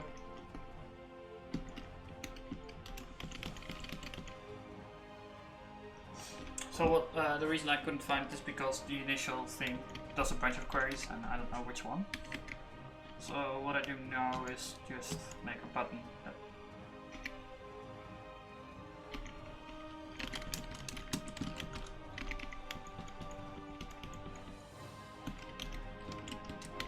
allows me to make a request.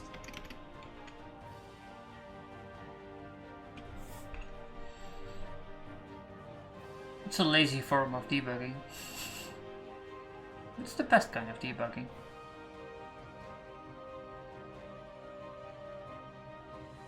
Like the proper way of doing it is just maybe figuring out how to do it in curl. But I don't want to do that right now. Although it should be pretty. Trivial. I say. We need to have the cookie then. That's it. By the time I think the compilation has been finished, so it wouldn't matter. But we can look at it.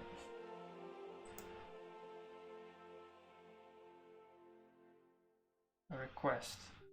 You just copy over this thing. It's super safe. Don't worry about it.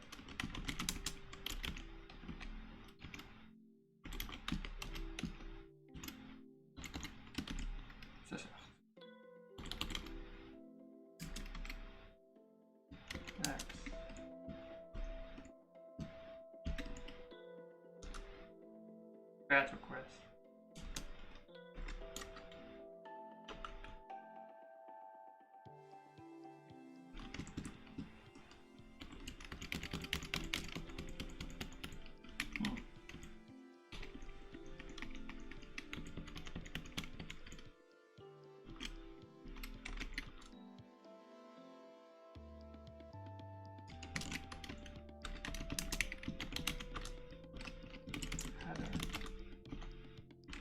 finished anyway, so.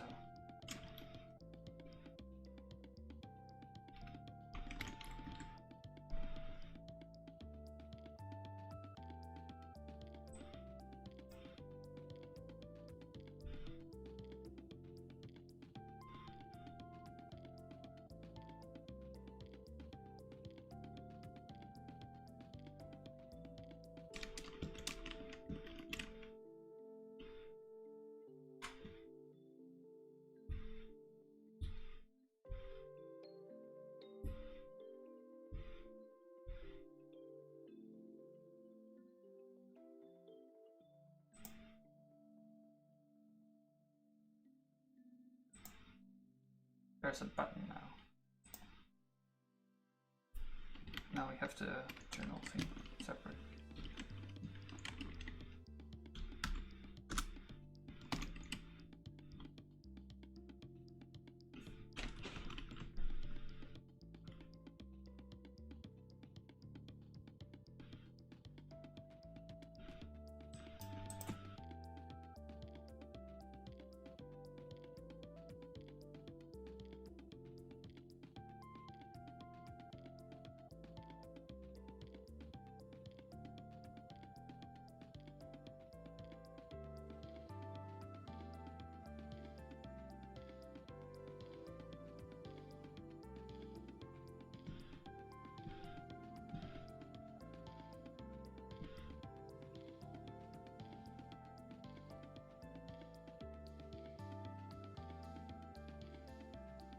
Timer status is not distinct from requested.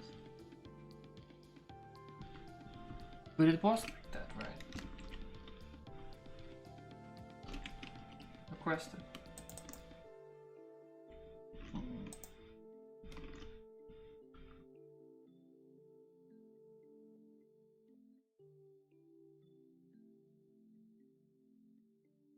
Entry start date smaller than.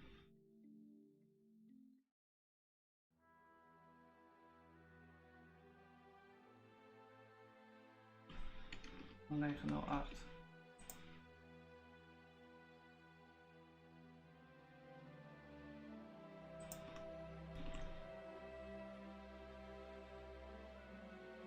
Oh, what's this smaller? It is smaller. Even so.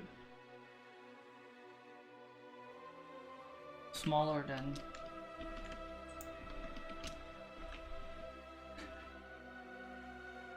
Wait, what? 20. Start time, right? Not end time.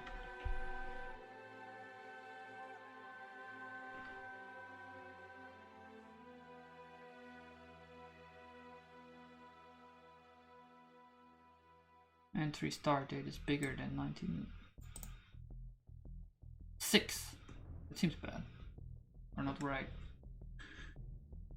I think the range should be bigger.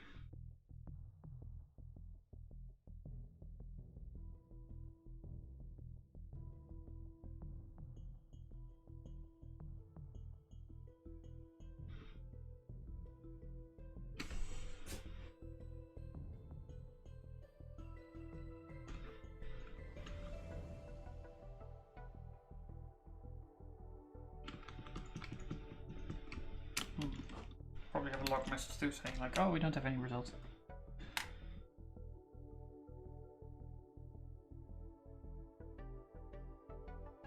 Press the button again.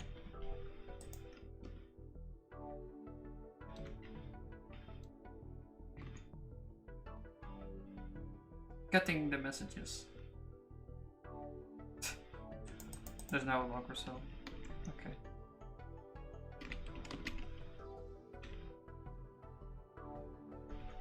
Oh, there are two, of course. One is for my own, and the other one is for, or like the one is for a planner.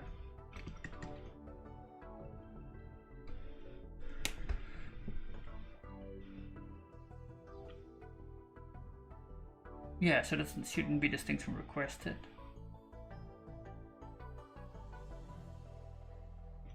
Look at the approve someone else too. No, like, I need to log in as that. Annoying. What is happening to this man?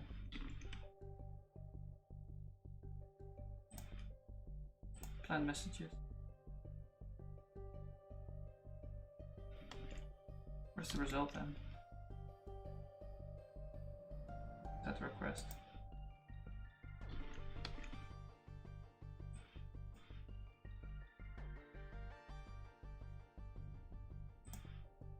Nothing.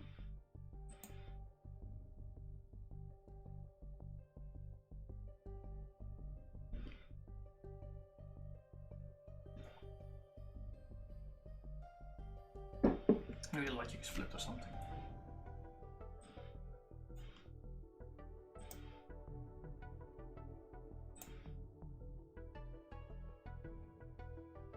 Oh, I can't do that. Right. This is annoying.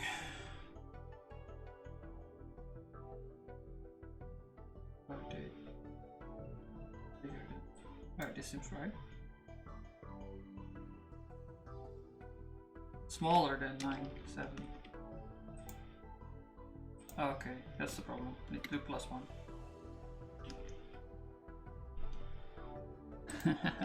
Because it's doing smaller, so we need to edit it.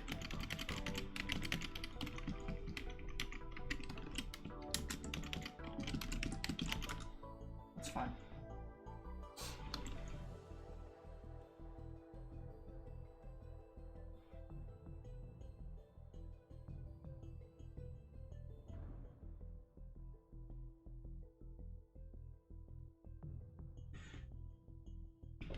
So now we need to retest. So you need to go.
So, like the database we set that, so we need to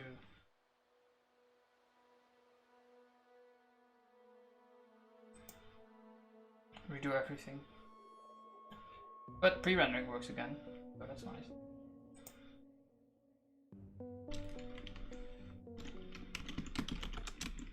Get rid of that. Now it's pre-rendered like that every time.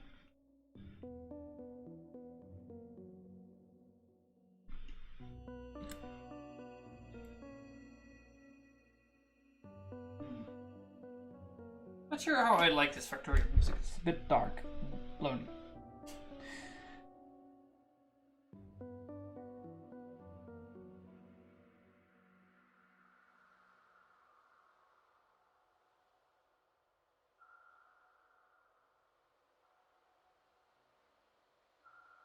Come on, man.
Why isn't it good time?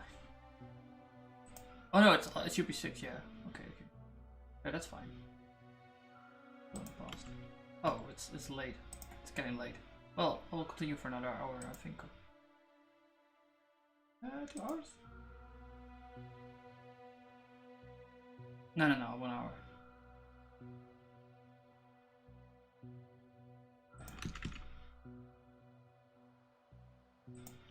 Now I have a message.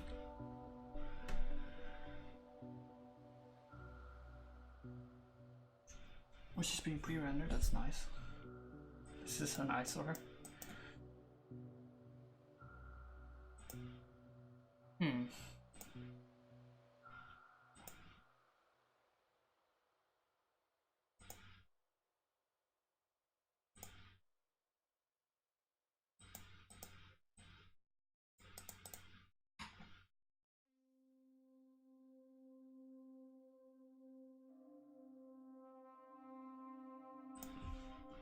Oh, it's set correctly now. It's probably because of pre-rendering you didn't do that right. Look at that! Why is this weird? Why? Maybe it should be in control of something. What?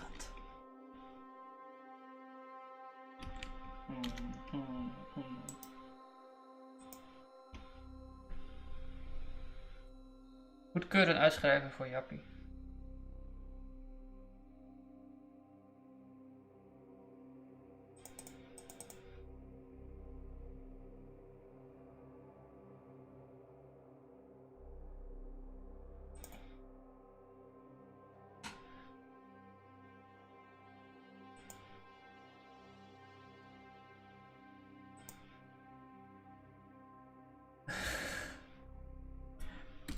That just works, right?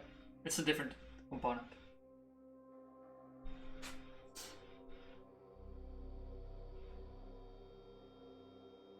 I'm not sure why we have, no, I know. Why?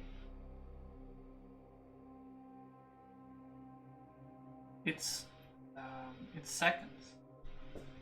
I did time 60, but I should have divided myself.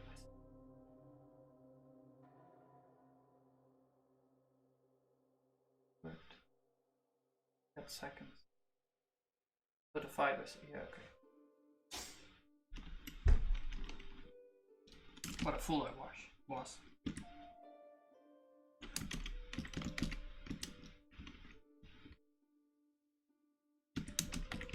Calculate. Break.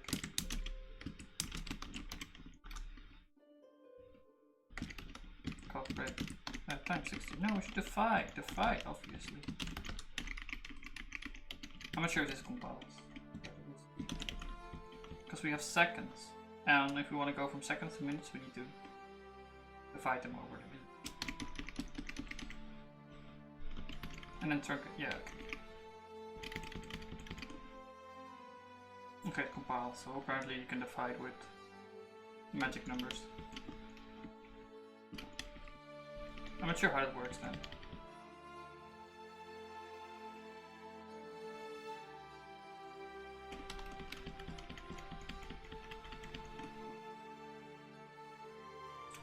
By the way, is that wheel on the bottom right the reload indicator or something?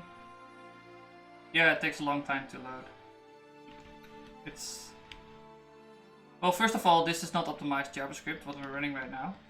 So loading just takes longer. Because it's debug build. And the other thing is like Haskell runtime is not small.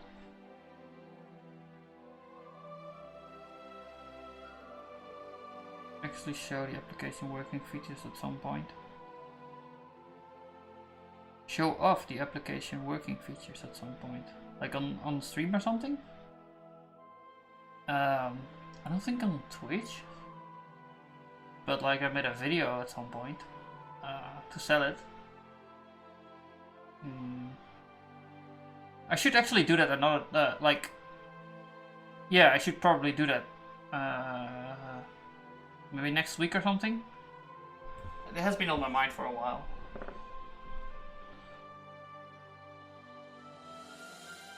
A lot of streamers go through the application like regularly. Oh, okay. What's a plan system? What do you want me to say? You can click on dates to plan people on a certain date. Plan. What they can do is log in. So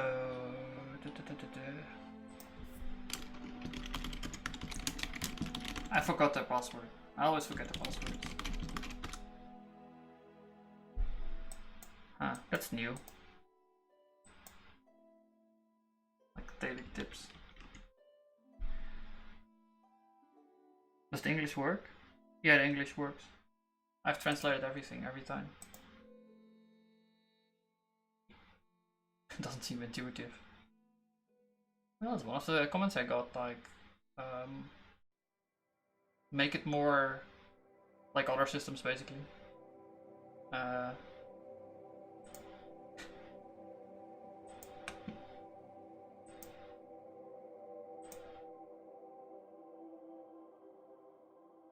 Yeah, you can repeat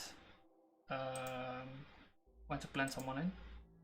Start time, add notes. All of this stuff is basically because people ask for it. For example, this repetition mechanism. Something that's also asked for is like an undo button, which is also on my list. Should probably do that too. Let's see. So we can email to everyone. This is actually live, I think, right now, so I shouldn't do this. But you can email to all the employees. You can change them, register new ones. This is a work in progress. It's for reservations. So the idea is that once you also capture as reservations of restaurants, it's more easy to make predictions. There's also like an entire payment section, which is at the moment not used because it's like automatic payments. And I was thinking of not doing automatic, but just sending a bill.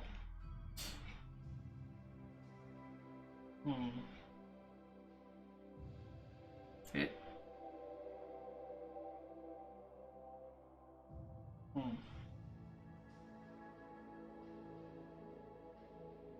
Right, we should change someone so I can log in as them. Show that part. It's much smaller for employees, which is nice. But there's also like notes in here. So updates by itself.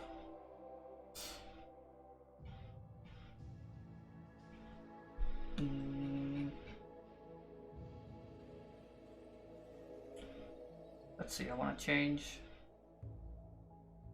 Can I change in here now? No, I haven't done that yet. Like I was thinking of making the update form inside here, which would be a much more logical place than all at the bottom.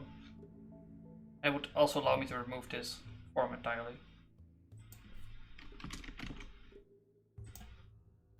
Let's plan them also for a couple of days, then you can see how planning works.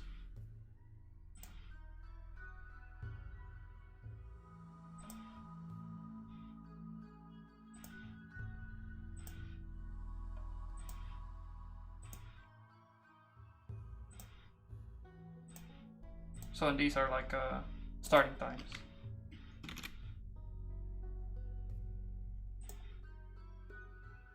The reason it's like this is because in restaurants, people don't have ending times. You end when the work is finished. This is the demo movie I mentioned before. What did I put for his password? Oh, it's Kevin. Right.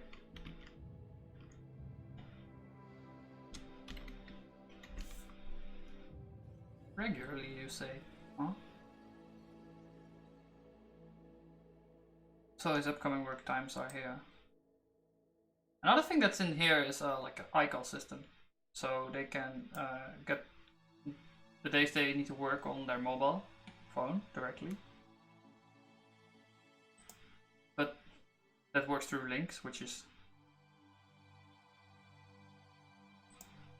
Oh, and for employees it's also faster. Because it has to do less updating. So like planners will get a lot of features and to do a lot of stuff, and for employees it's just showing, like, they just want to see this, right? The current week for when they need to work, and which also like a really important aspect is with what colleagues they're working with. And soon they will be able to write out their time. Well, like, well, they could do it right now. I should, yeah, I'm gonna do that too. I'll show that how that works.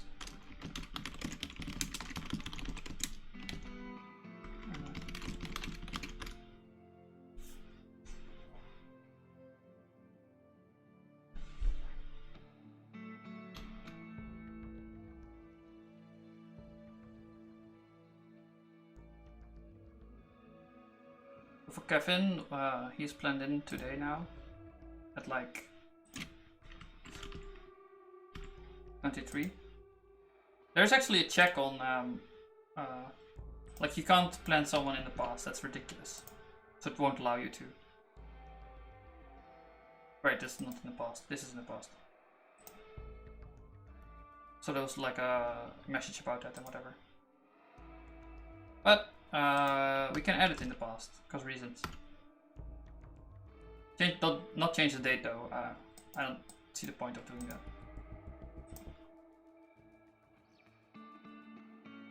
So now Kevin has a date in the past, which means he can write out his working time.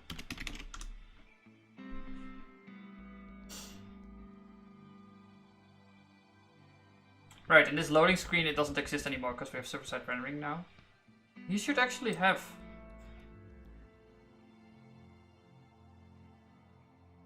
You should have the message now. I don't know why he doesn't. It's probably back.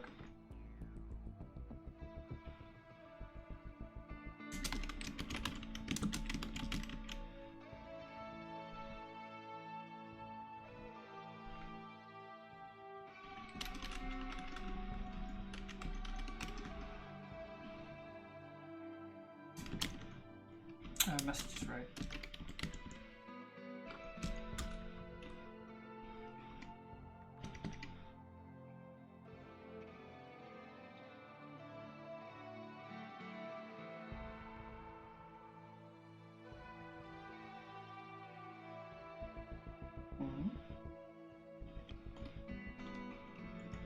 Maybe it's just not displayed or something.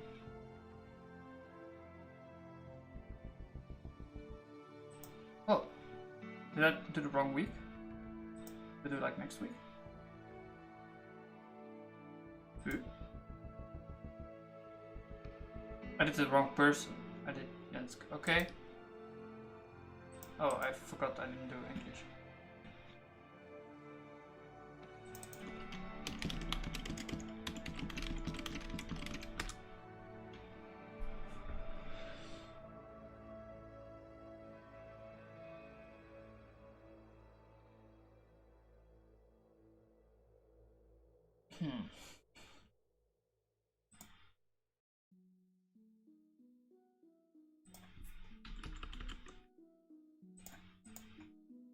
I mean, actually, if I would have started over, I probably wouldn't have done translation at all. I don't think it has given me a lot of things at this point.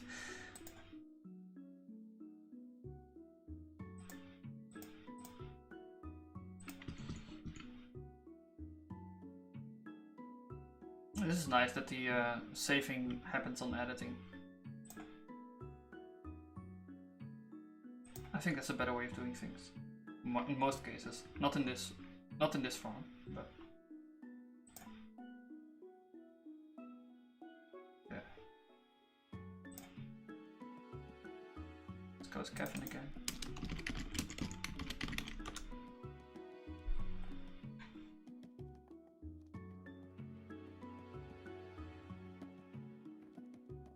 So now you can say how long he has worked by just modifying the slider and specifying the ending time. A thing I need to do still is like make based upon this ending time how long he worked, and we'll change this slider into a break slider. Like how long did you have a break? Because we can just calculate, right? If this is on 1 o'clock, we can figure out that from 20 until 1 should be not negative, so next day. Assumption being that you don't work longer than 24 hours, which is a reasonable assumption. Longest day, I've asked the various company owners, and like it would be 15 hours or something, tops. So yeah, 24 hours, not gonna happen.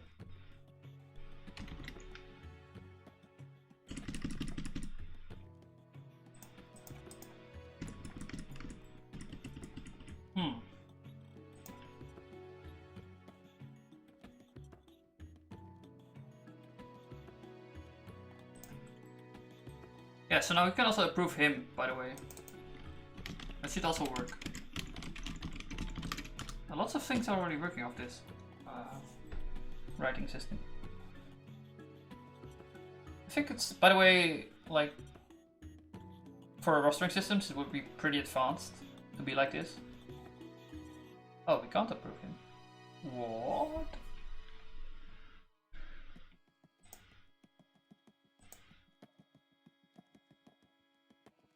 It's not saved.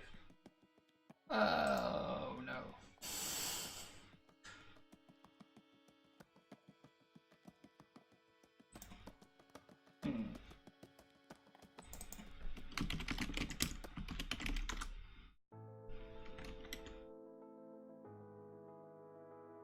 I was actually curious how the smart schedule suggestion works as an automatic scheduling. Currently it's there.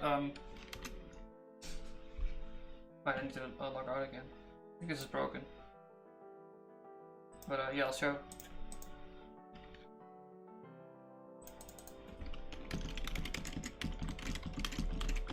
It's actually like really stupid right now. I'm not sure if it actually works in this case because I don't have history. Did you press the button? And we'll start making suggestions.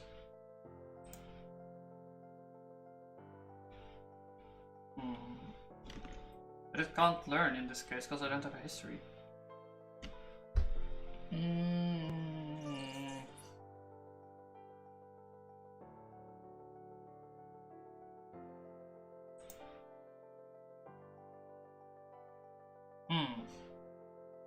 Yeah, I need to re-export test data, I think. Because all my history is from days past. No, not in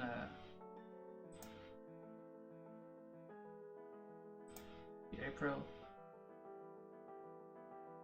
Right, this is a proper planning, right? What I need to do is then put this stuff into like 3 weeks history and then can make it. I know, at the moment it's not, it's like very experimental. But it will just fill in great times in here. And then you can click him to fill it in, or you can accept them all.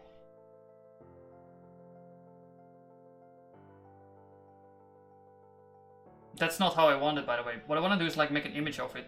Grayscale image maybe. With like times being a color. And then just use a neural network on it or something. I think that's a good solution. I'm not sure what the best is, but that's like the most closest I can think of. This the current way is just probabilities, but that doesn't work well. It's too random.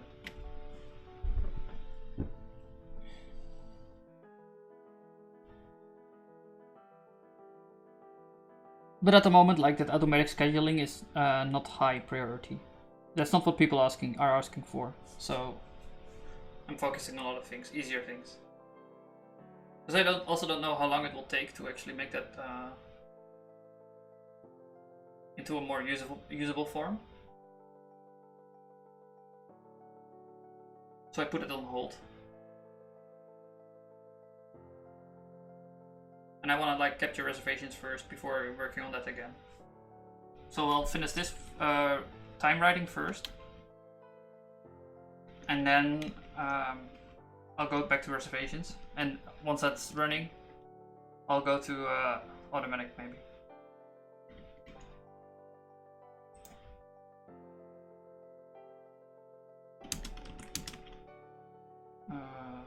Let's see.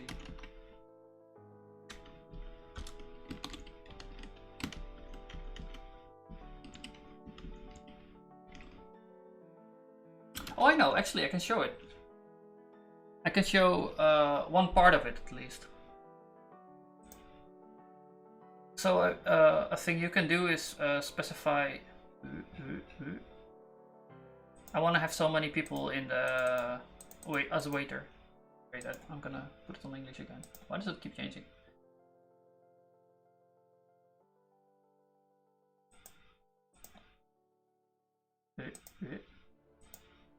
Oh, that's in English. It's just not translated or something. Okay. You can say like I want to have 4. I'm expecting 4 people in as waiter on Saturdays or Fridays usually. And now it will make a suggestion based on that. I say.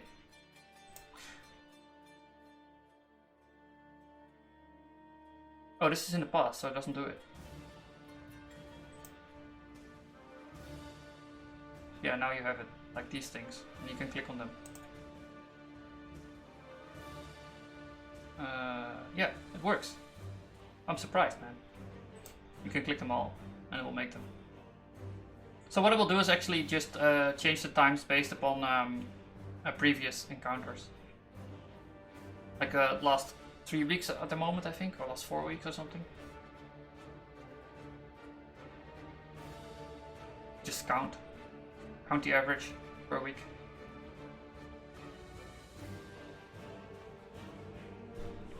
But it's not great.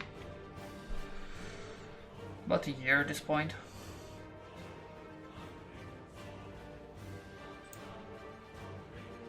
I'm getting close to a year.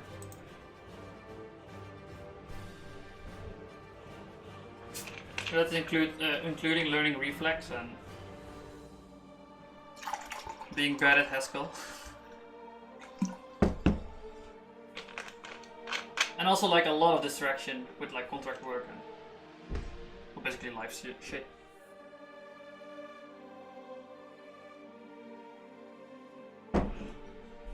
But I think that's pretty normal.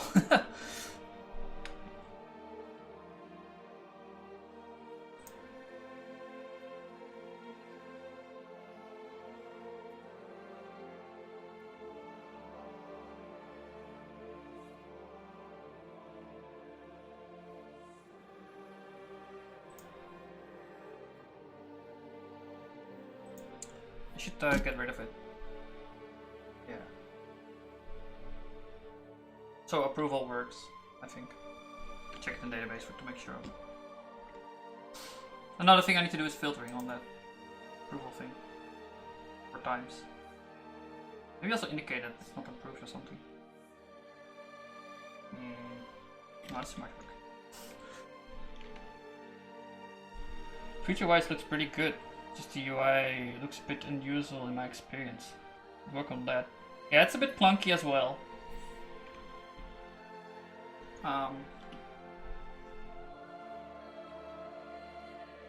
It's not like perfectly streamlined.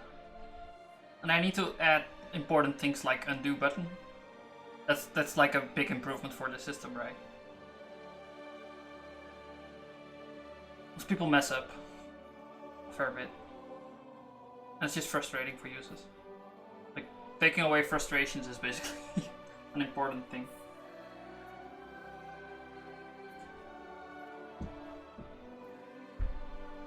I'm thinking like an undo button here, maybe. Or like in the form.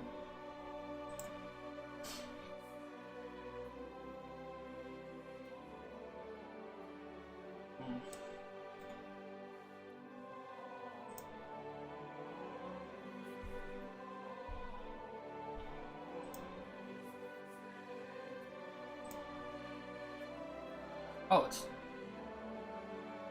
Neo 211, I think.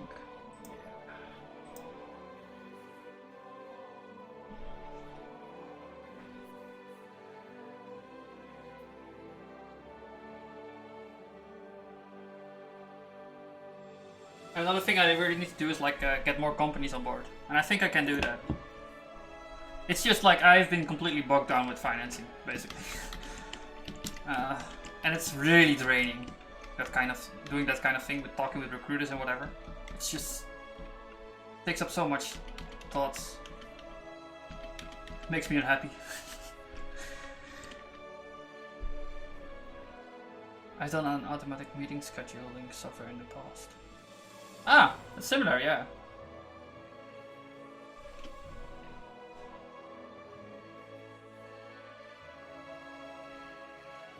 Opta Planner, yeah, I know this one. I talked about it in my thesis, I think.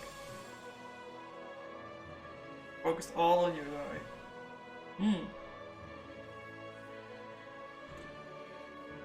Like, a problem with Opta Planner is then I'm like getting people to use this system all on its own, where I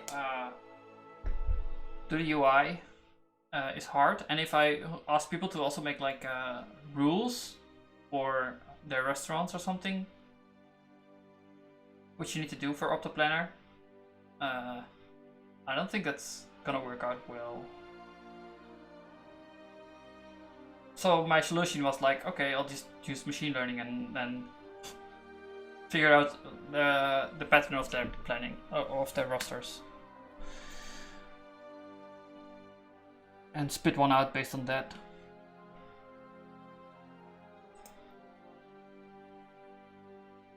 Hard-coded rules.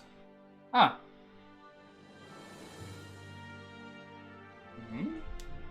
You can do that? Okay, I need to look at Opta Planner then.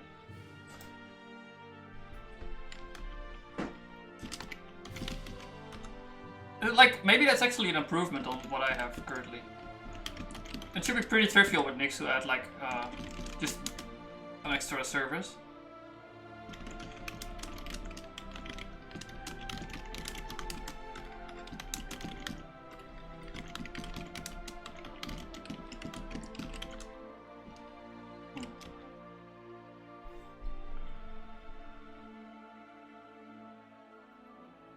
Could have equally used product to do it. Nice helpers.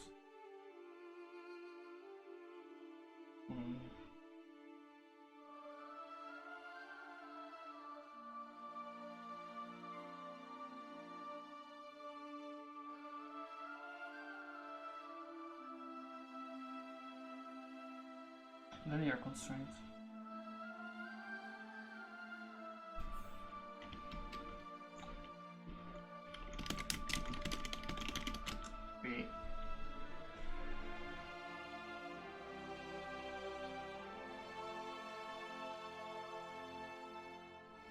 I looked at Opta Planner at some point.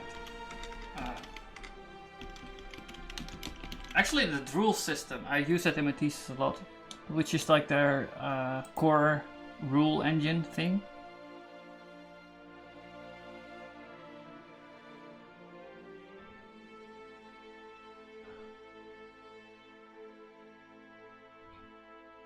Learn.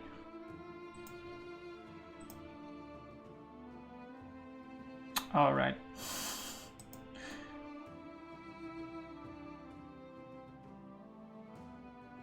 Job shop scheduling.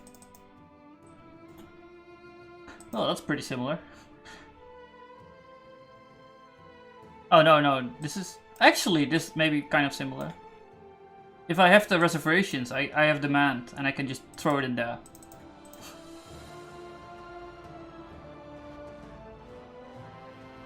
Employees shift rostering. Do you have that?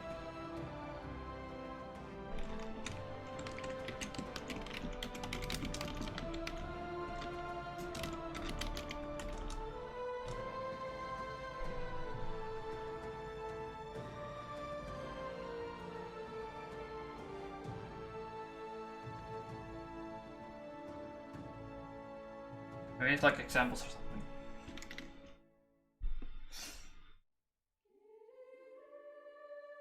Oh well, at the moment automation is not a problem.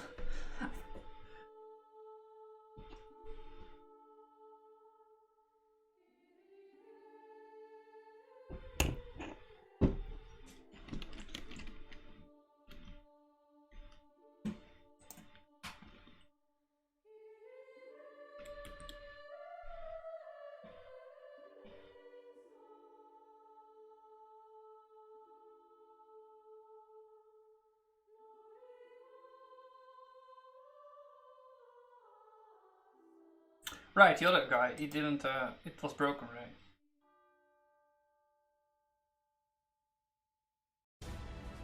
I think approval works though, that's good.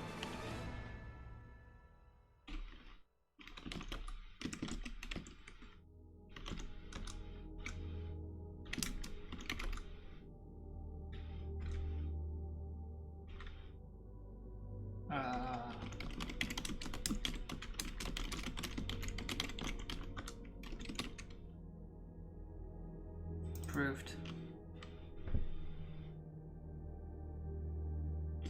That's very good.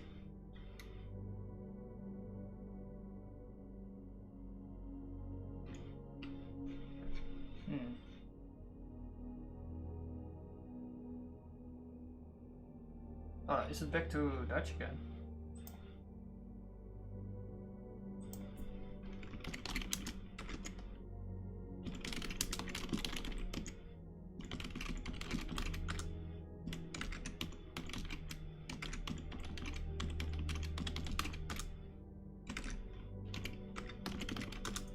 Right, this name.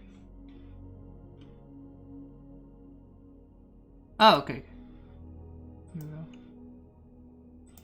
Yeah, but like even if they have it and I can like get it to work tomorrow, it still wouldn't help the project a lot.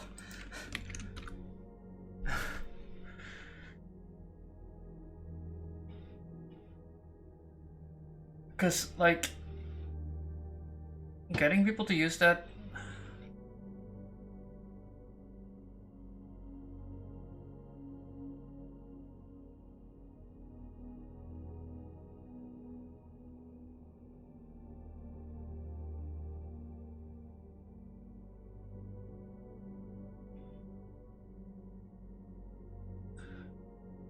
examples. Rostering. Oh, this is oh my god, this is all of it. What? Rostering server? Web app. Where's my thing? Oh right. The other browser. I'm really missing it now. Exception. Why do you make a module for exception?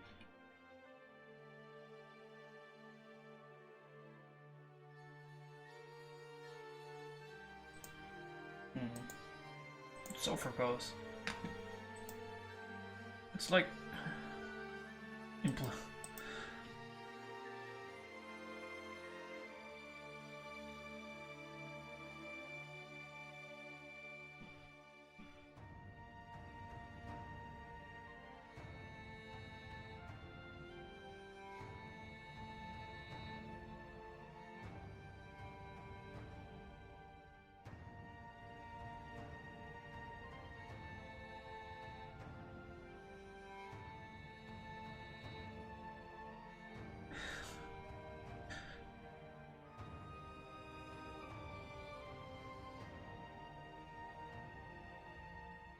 they just like writing, I think.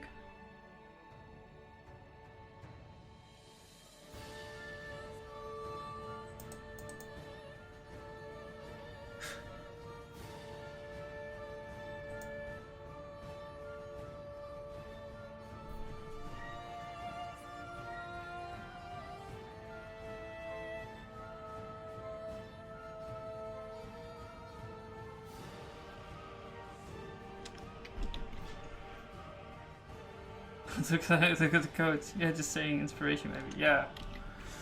Yeah, I get it. Yeah, it's huge. Where's the example then? Employee rostering optimization as a service. Oh, this already works. It's just Scrap your, like, this is boilerplate.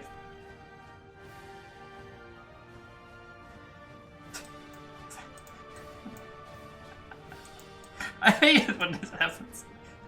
Oh yeah, Eclipse views. Oh.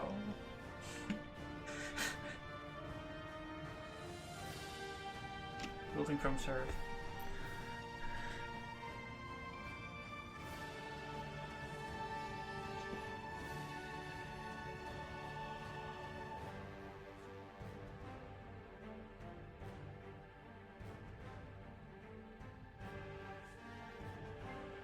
See the video demo.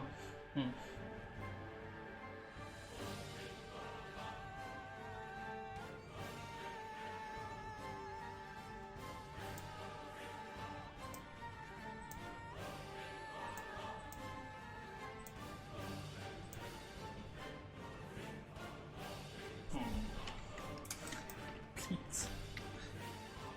You're oh, okay. Okay, wait, I need to copy it. Copy the clipboard.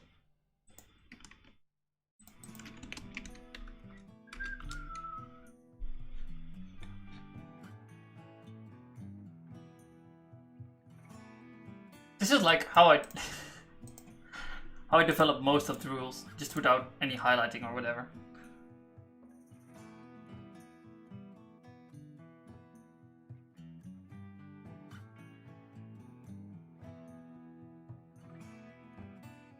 Pattern matching, right? When then? I spent so much time on like, I spent a fair bit of time just making this stuff go in sequence.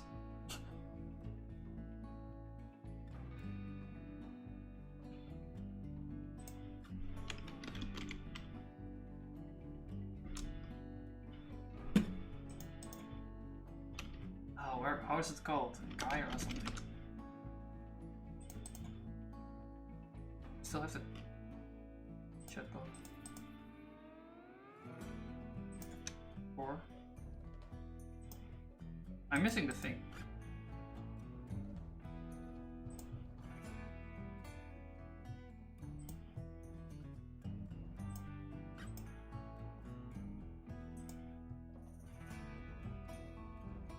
Oh, I think it's a reference, right? Client. Scala, yes. Right. I know how to Scala. Server.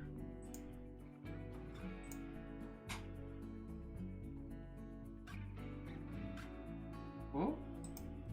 Oh. What's the bot then? Protocol. Ooh.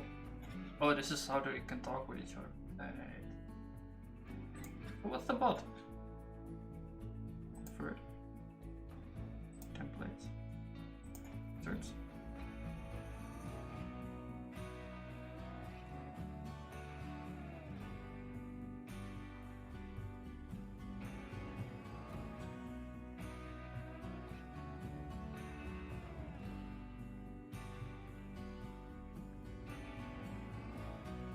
What the fuck, man? I remember spending like a week on this, getting it on GitHub or something. Not sure if it was.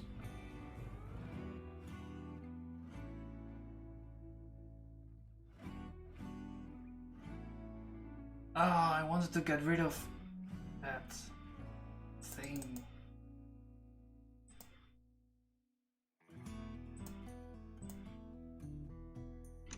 What the hell?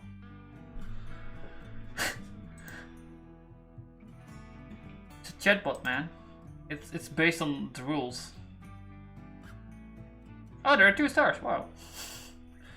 It must be very good. I even link to my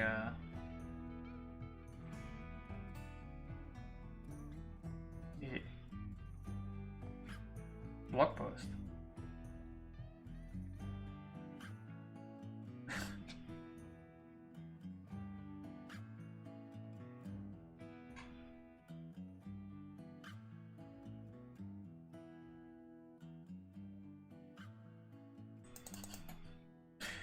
I don't think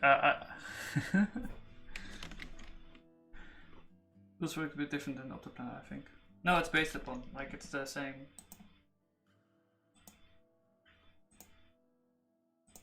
Like it's the core, something.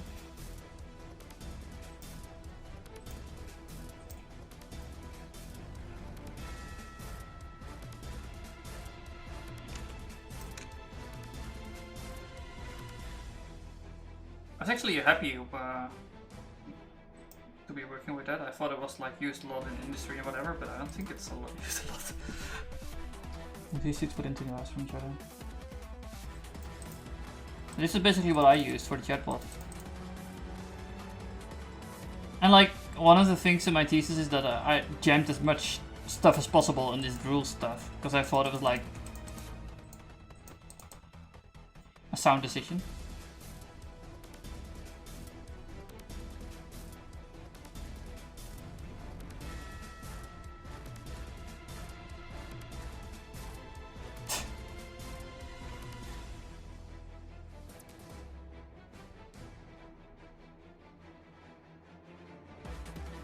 Constraints match.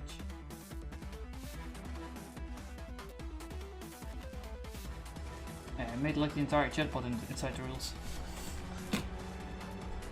I thought I would have it in here too, but I can't find it. Like I can only find the insert stuff. Oh, I think it's a main then. Yeah, look at that bot. So this is the old one, the Acnes. And this is the one I made.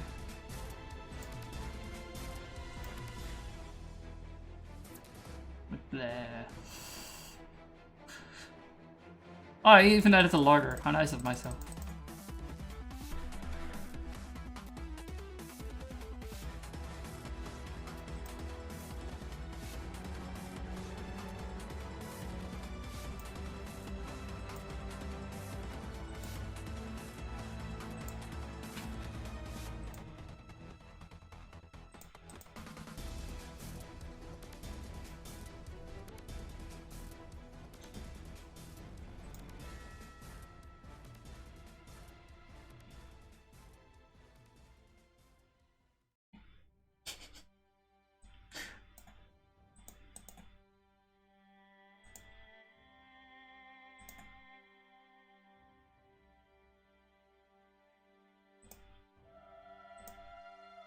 I remember this like project being in purely functional Java, which is beautiful to look at.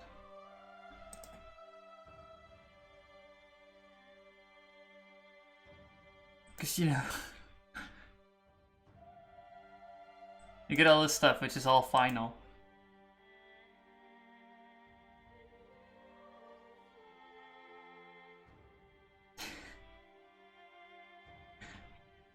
I was like I was used to like Scala and whatever, but even in Scala I didn't try to be as functional as possible all the time. We didn't really know what it meant. I didn't know what a monad was, I didn't know what applicative was. But I had a dream.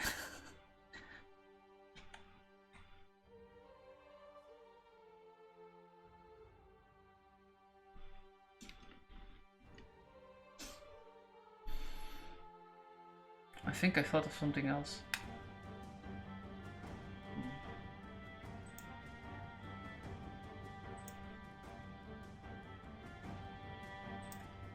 What was I doing?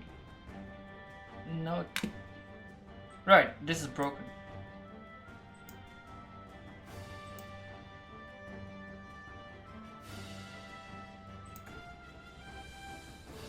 This code, I still think it's beautiful. Stream API was also pretty new back then, so... Flat map. What is flat map? Is it from the Stream API? It's just monadic bind.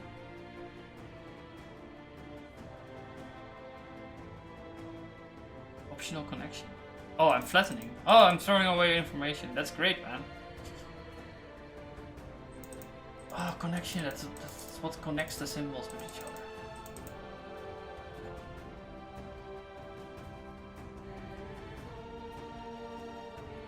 Ah, and the Stream API, it's amazing. Like some methods are strict and the other ones are. Yeah. But I'm not sure if it's in Stream API the same, right?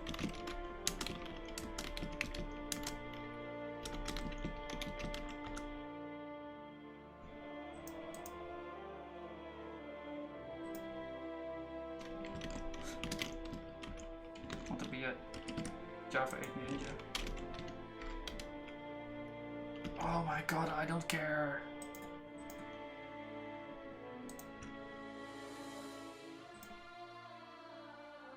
What is flat map?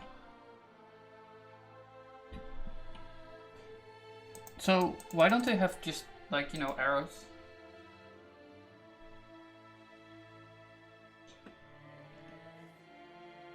Okay.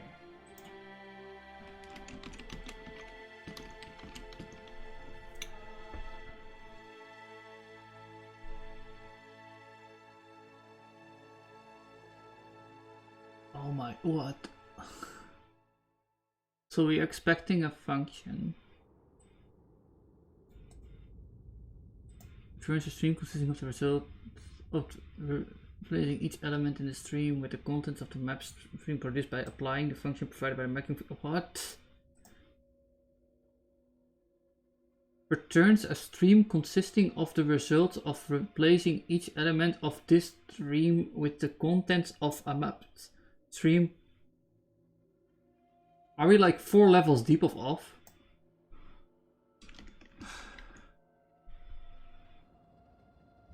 We have no custom operators in Java. I was just like, because it's also in Scala. I know for a fact that Scala has flat map for bind. But I wasn't sure in Java it's the same. But probably is, because they just like copied the Scala library, right? That's what it sounds like when you explain monadic bind to a beginner. Really?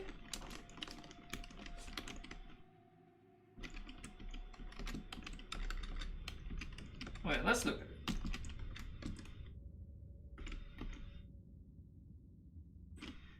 We take a monad, then we take a function that gets the result.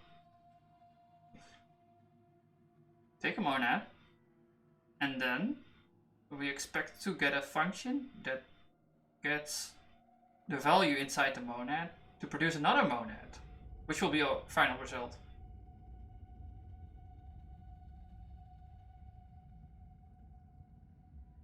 And try explaining it without any direction. Meaning in terms of real values only. But like, without any indirections. M of A, this is a monad, right? And then we get like the function A, and we go to B. What do you mean, indirection? I can't, oh, you mean I can't refer to these things by themselves? What is a value then of a monad?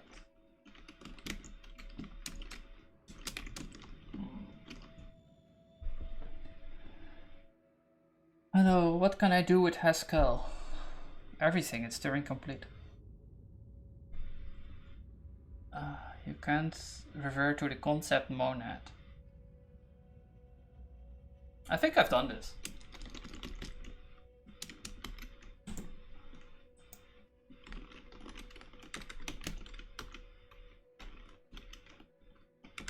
I'm pretty sure I've done this.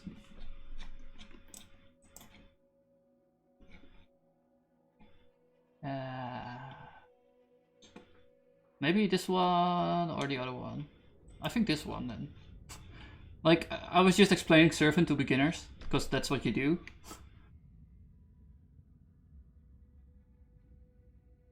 And just ignoring it at the beginning. Because I want to do Hello World first. That's how you do tutorials, man.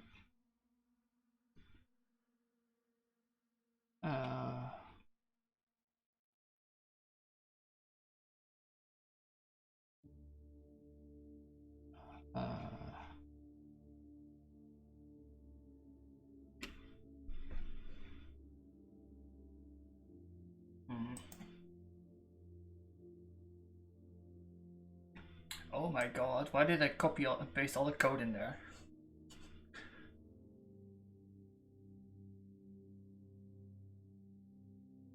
Maybe I didn't. Lift I explaining lift I maybe that's not the best learning source.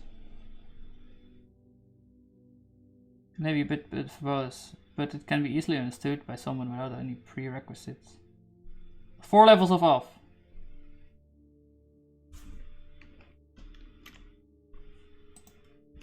Returns a stream consisting of the results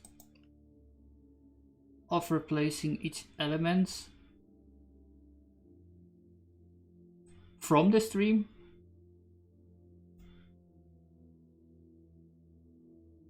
with the concepts of a mapped stream producing by applying the I mean, couldn't they like split the sentence? That's what I'm getting at. So Dalek, what I'm building is a full stack web app in Haskell. So you could at least build that with Haskell. It looks like this. I'm not sure if you're still around, but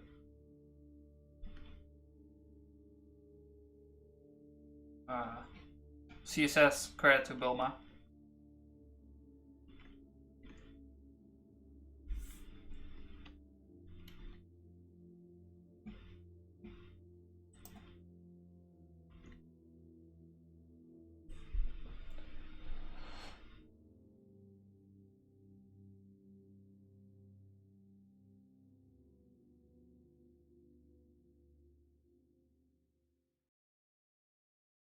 So why doesn't it work? Nani? What's the response?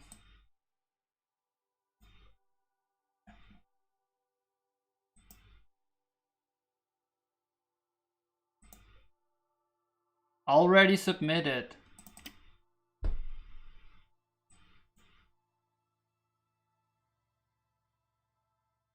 What do you mean already submitted?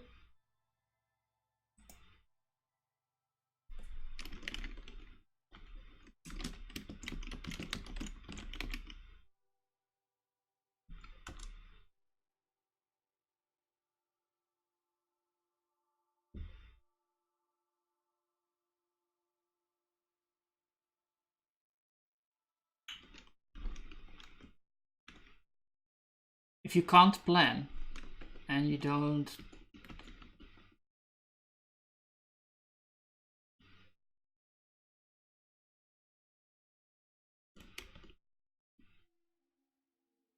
you know what we get from the thing. Watching. Devin. Blah blah blah blah. Update entry. To work. To time, entry who, entry reason. To time right. Just minutes work. End time. And status is requested. Why are you submitted?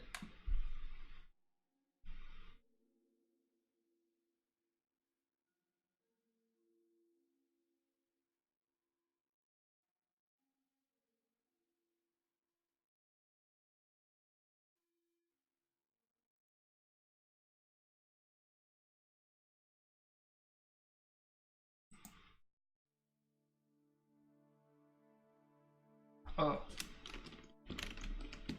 Just.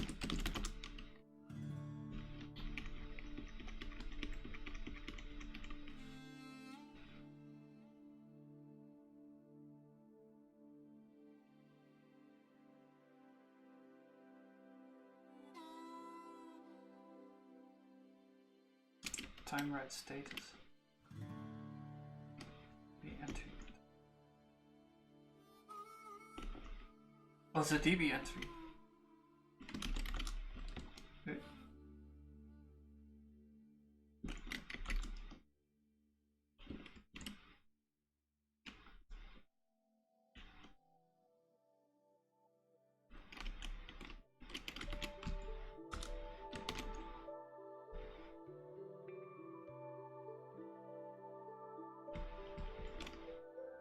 Kinda get it.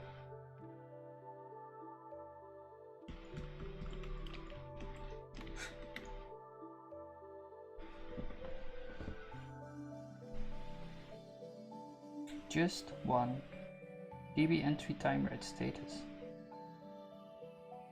So it's more about the DB entry then, this entry.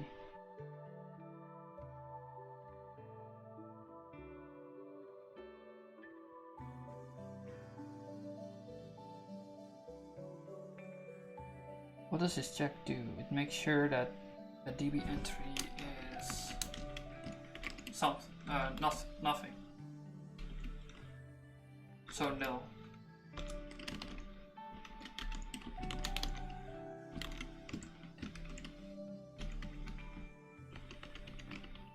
Nothing.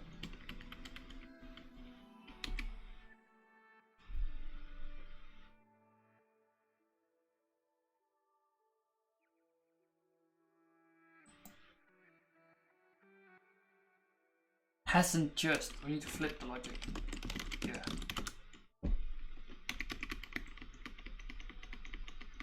Because this works with hasn't. And the only reason I think is because has is already in prelude or something.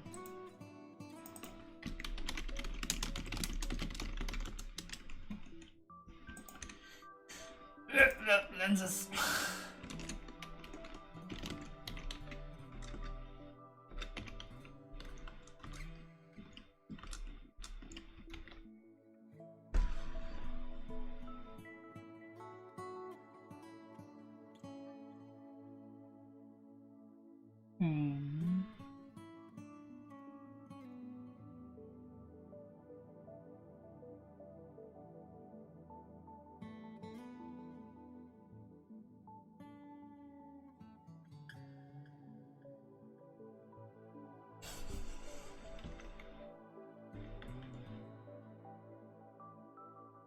So now we need to reboot the server.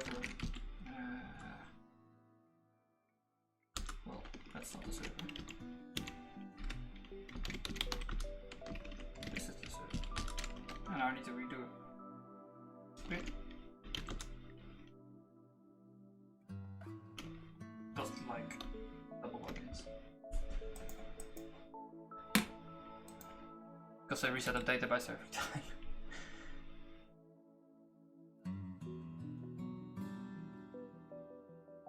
Maybe I should just not do that for a while.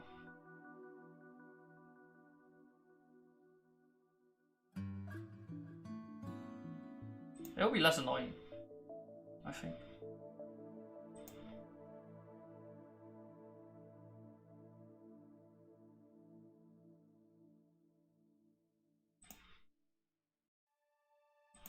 Yeah.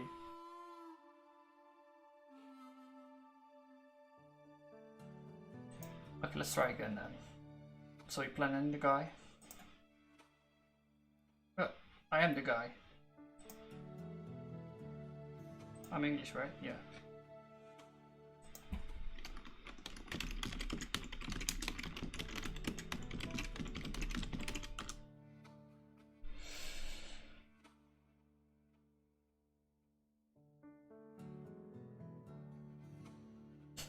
So this change was accidental, where the tips became bigger, but I like it, so I keep it.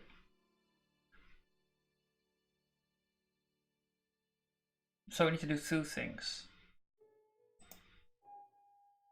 First of all, we need to plan them in the past.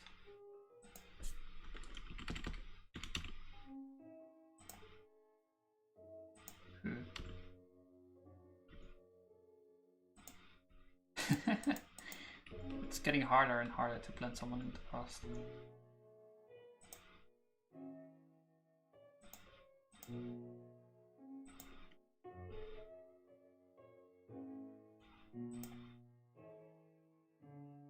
And now I also need to change his password to something I can remember, which is his name.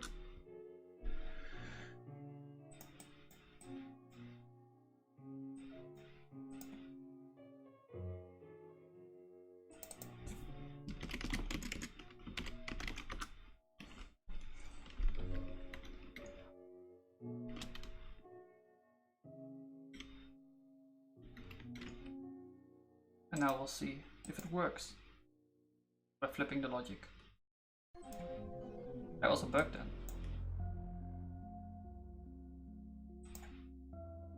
Just a minute. Nice. Check if it is there for the planner.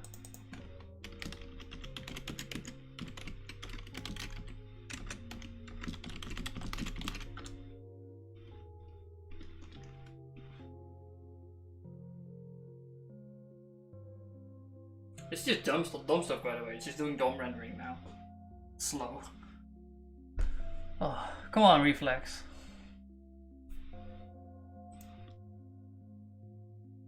Yeah, this shouldn't count. Oh, we should fix it also now, maybe. But we can approve or decline. Minus 6 hour break. That doesn't sound right.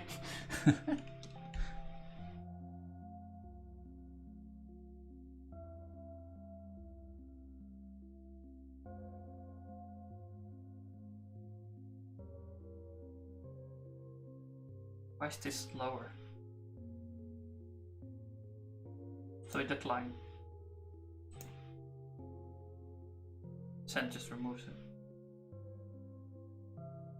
Because we declined, he can ask again. I think it's gone now. It should be gone. Yeah, it's gone.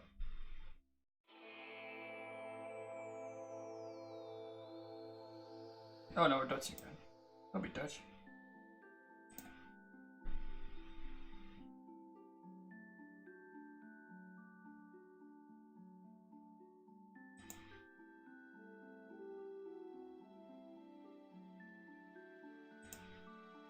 Let's see. I quickly fix.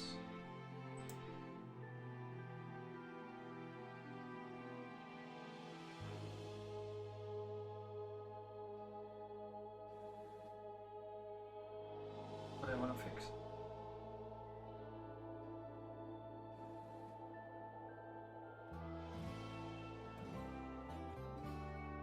Right. It need. Oh, it doesn't count it.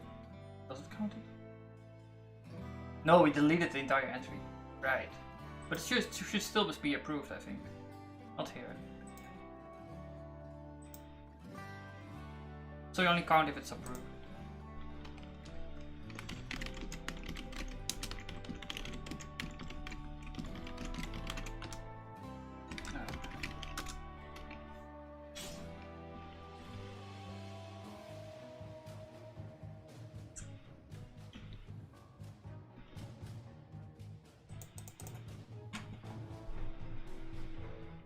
Save completed. Send. Now you're gone. Now I shouldn't have any more messages because you already made your call.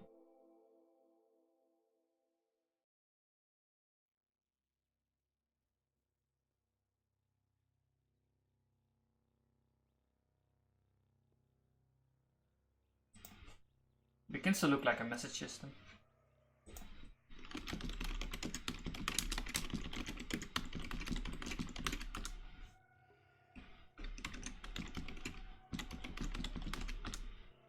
Can't spell.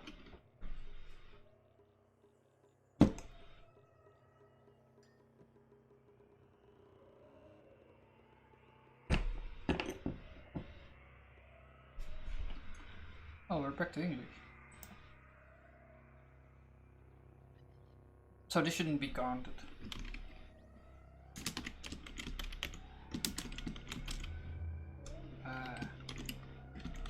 If I could just do it in line somewhere.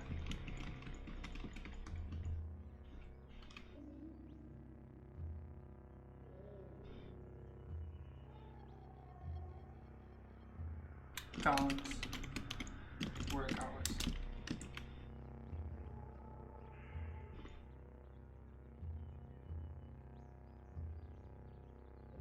I want to make a predicate.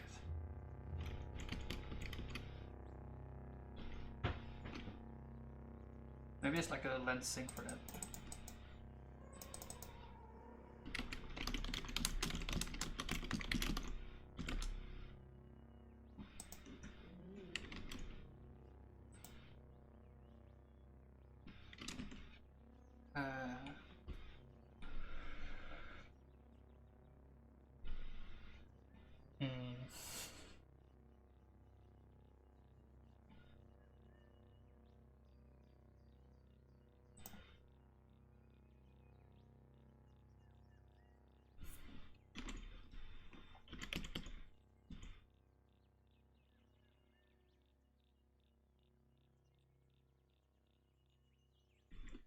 Time right worked.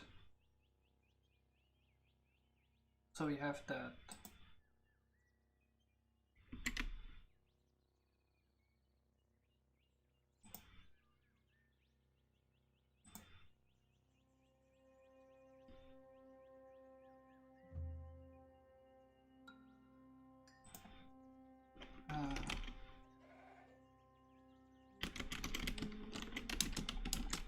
Let's do that.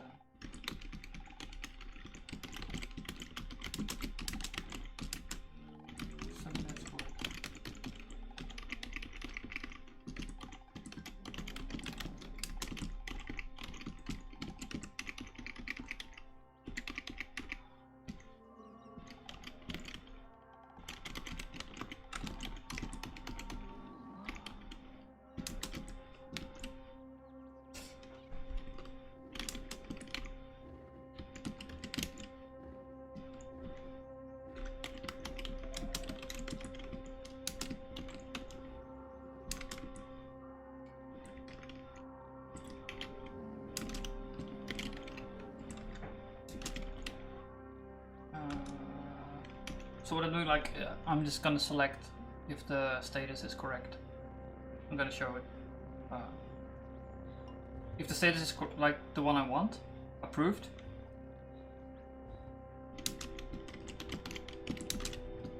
Enter status. It's maybe a timer or something. I don't know where it is. I'm looking for.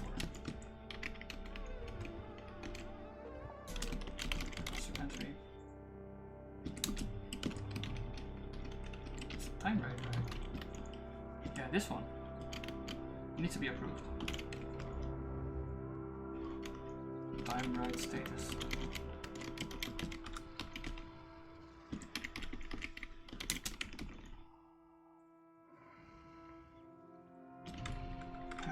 It's a bit weird. Because you do that.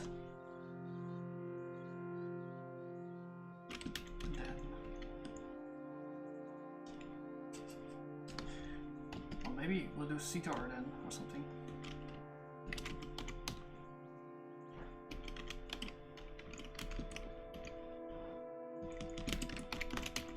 Approved.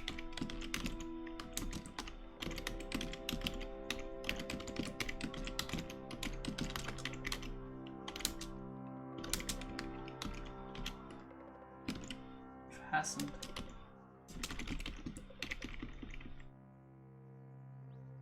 If you don't have it approved, then empty.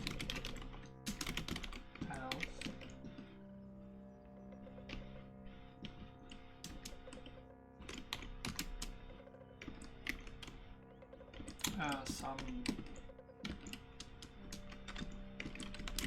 D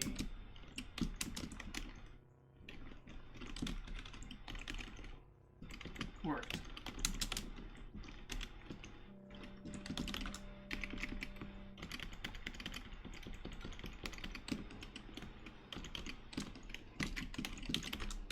There you go.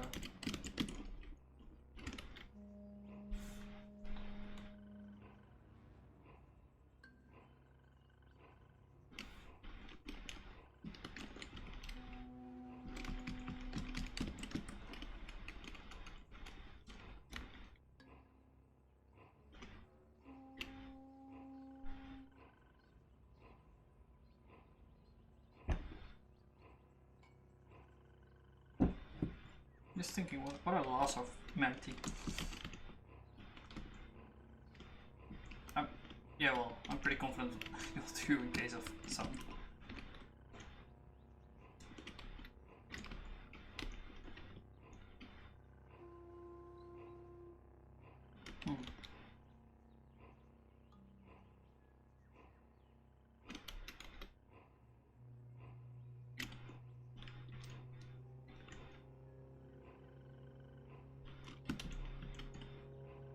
Well, we fixed that. Now, I think.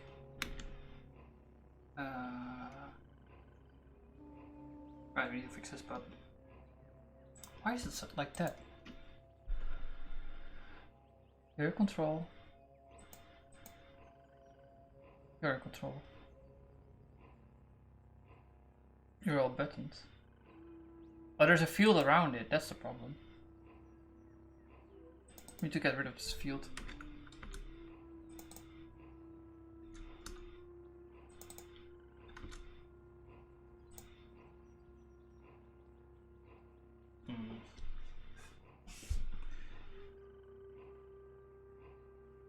I'm not sure if I need this then. Oh, then they don't stack. Then they don't align.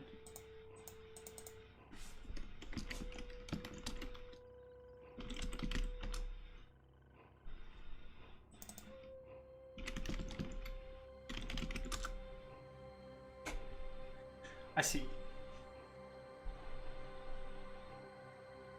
Okay.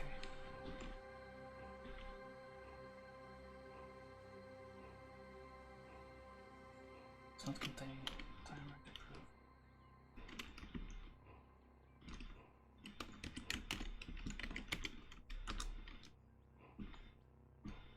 Minutes or so.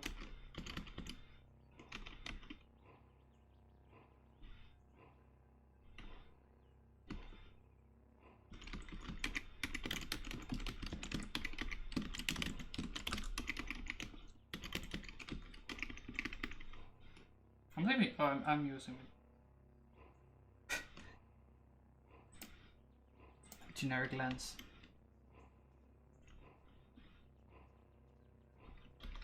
So this is to avoid template Haskell, which is slow to compile. Also, this is like more.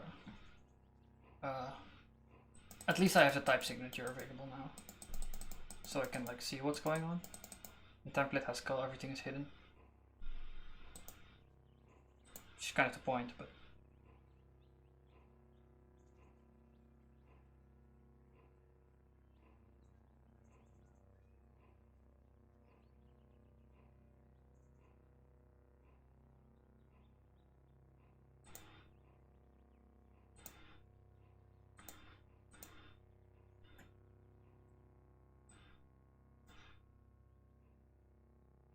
Oh, I should fix that too. Entry messages.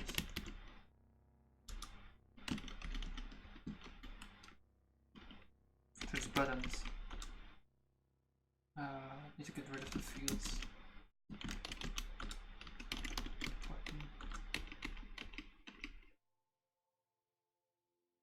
Why are there fields by default? Honey.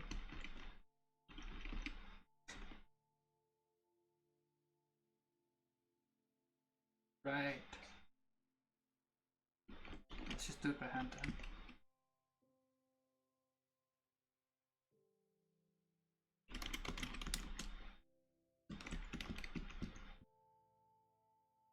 Okay.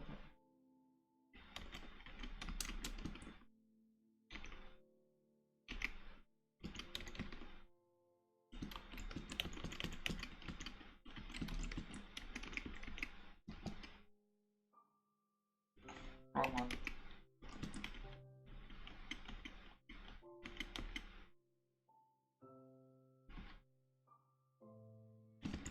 You have these things.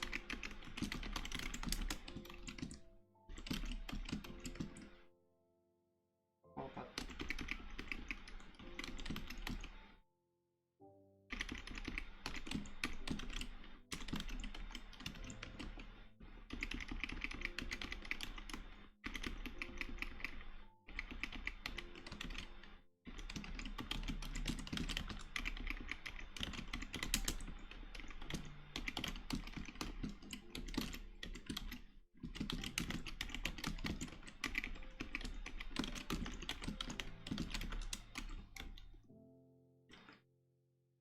okay.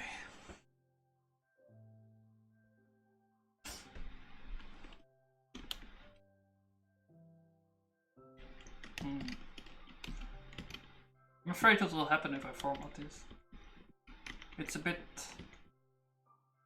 artistic. Oh well, we'll see.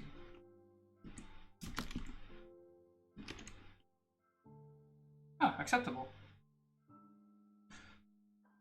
It's Still doesn't like lens though.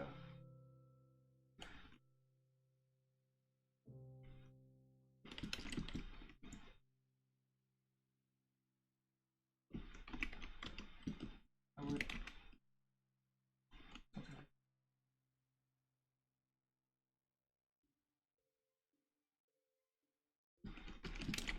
keep these more.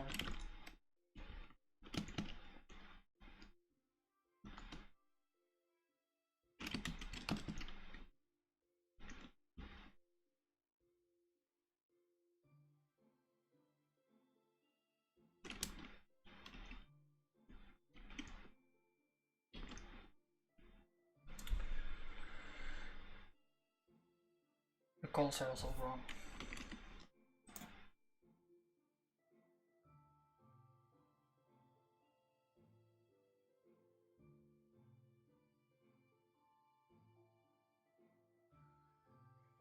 Button clock.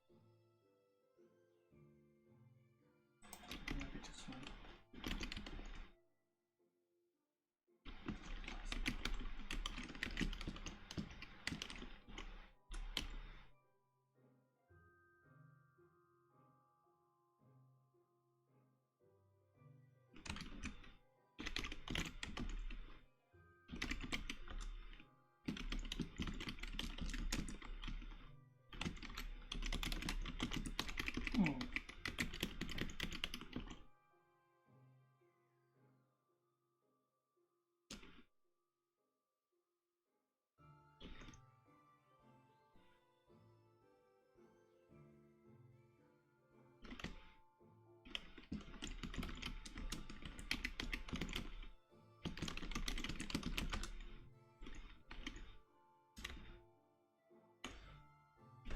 Okay.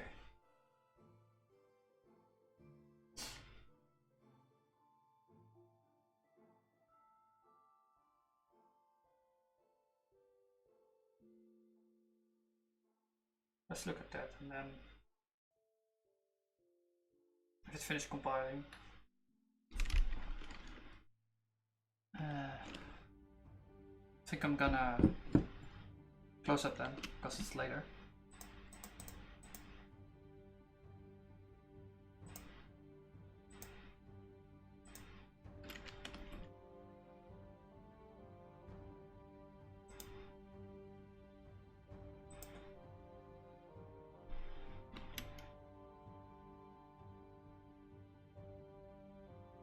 But I think most of this is almost done now. The buttons, this should count correctly now. I'm pretty confident in that. I'm getting close to deploy. Oh, I want to have the settings too. That will be also a pretty big thing to do. Oh, and I need to fix it form as well. Okay. So maybe a couple of hours away from deployment, but getting there. So what I want to do is like make this optional.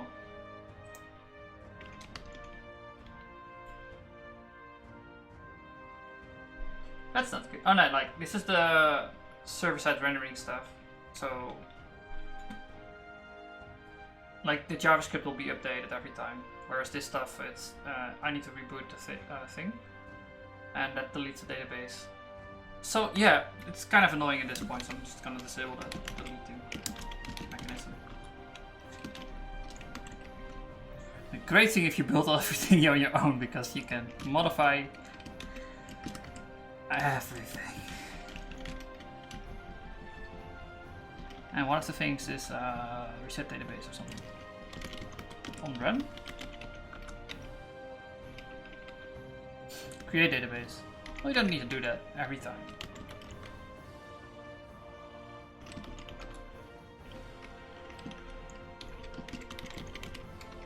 I mean, I think this is like special enough that you can just do it whenever you need to.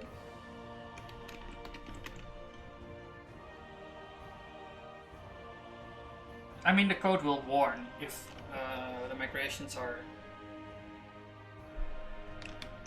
not aligned. So there's not a big deal. Oh, look at that. Beautiful. So approve, decline, edit. This actually looks goodish. Approve, write out, Kevin.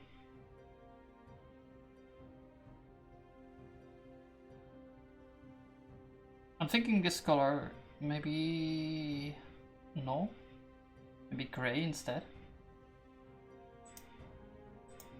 I think this gray will be better. It's too bright. It's not that important. It's gray. It's dark.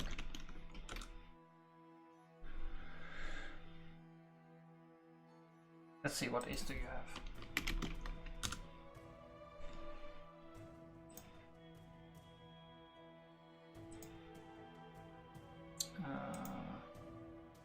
There's like an entire section about buttons.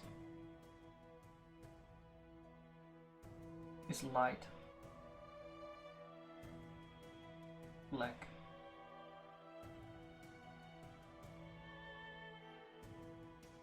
White. So white is default.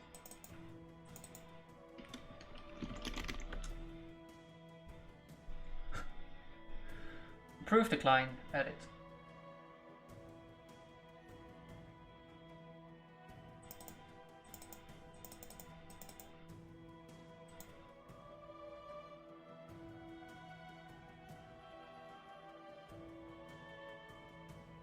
Probably stands out if you make this white.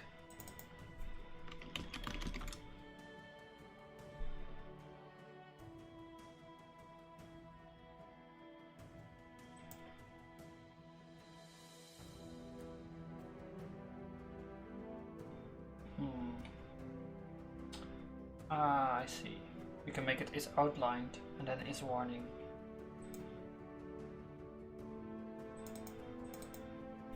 Or is dark or something.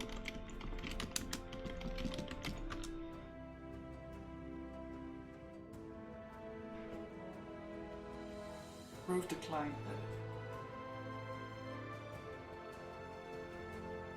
Yeah.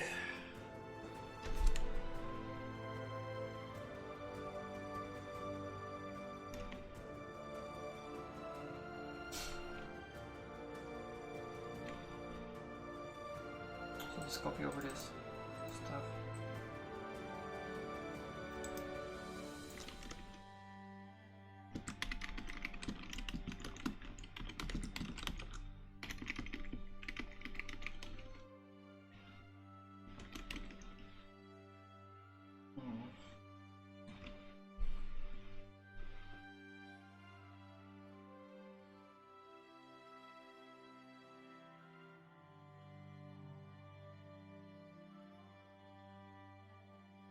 Yeah, it still doesn't get counted now.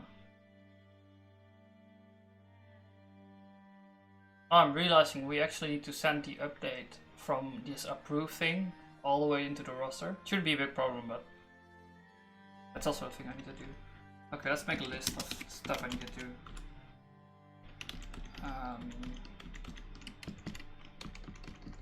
Fill and approve. I think this is mostly done now. Improve write out for a bit.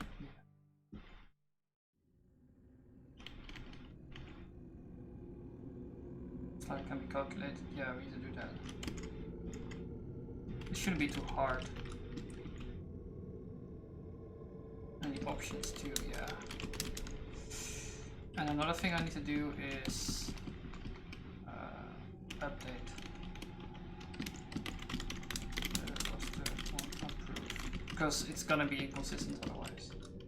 You just need to send the event as trivial to do actually this. This is it shouldn't also be that hard because we already did the calculation of breaks here. We need to fix this.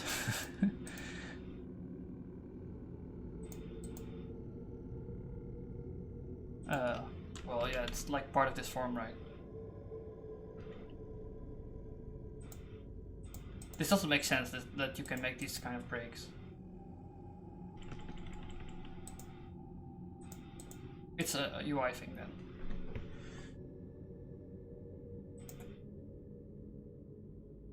And it doesn't update either. But that also needs to be updated. Right, that's the other update then. To do update. Update on edit client messages. And then we can actually get rid of that send button as well.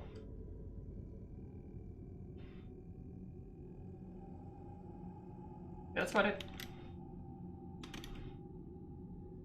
So, we have arrived at the end of my stream. We did a lot today. I'm gonna commit actually, but I'll commit later. Yeah, so most of the messages is done, and tomorrow I'll finish that. And then after that, maybe I'll start working on that game again, the STL game on GitHub, which is also in Haskell. We'll make a release maybe.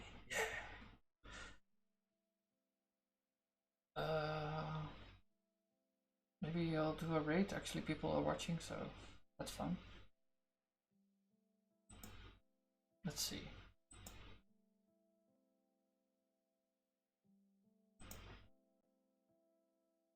You know, oh, like Echo Hack is online. Let's raid him.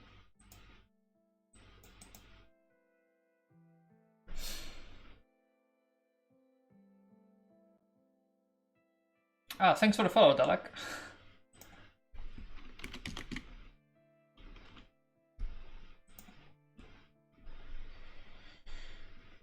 Sure. Okay, we're gonna charge in and shout Haskell or something. So everyone ready? Let's go!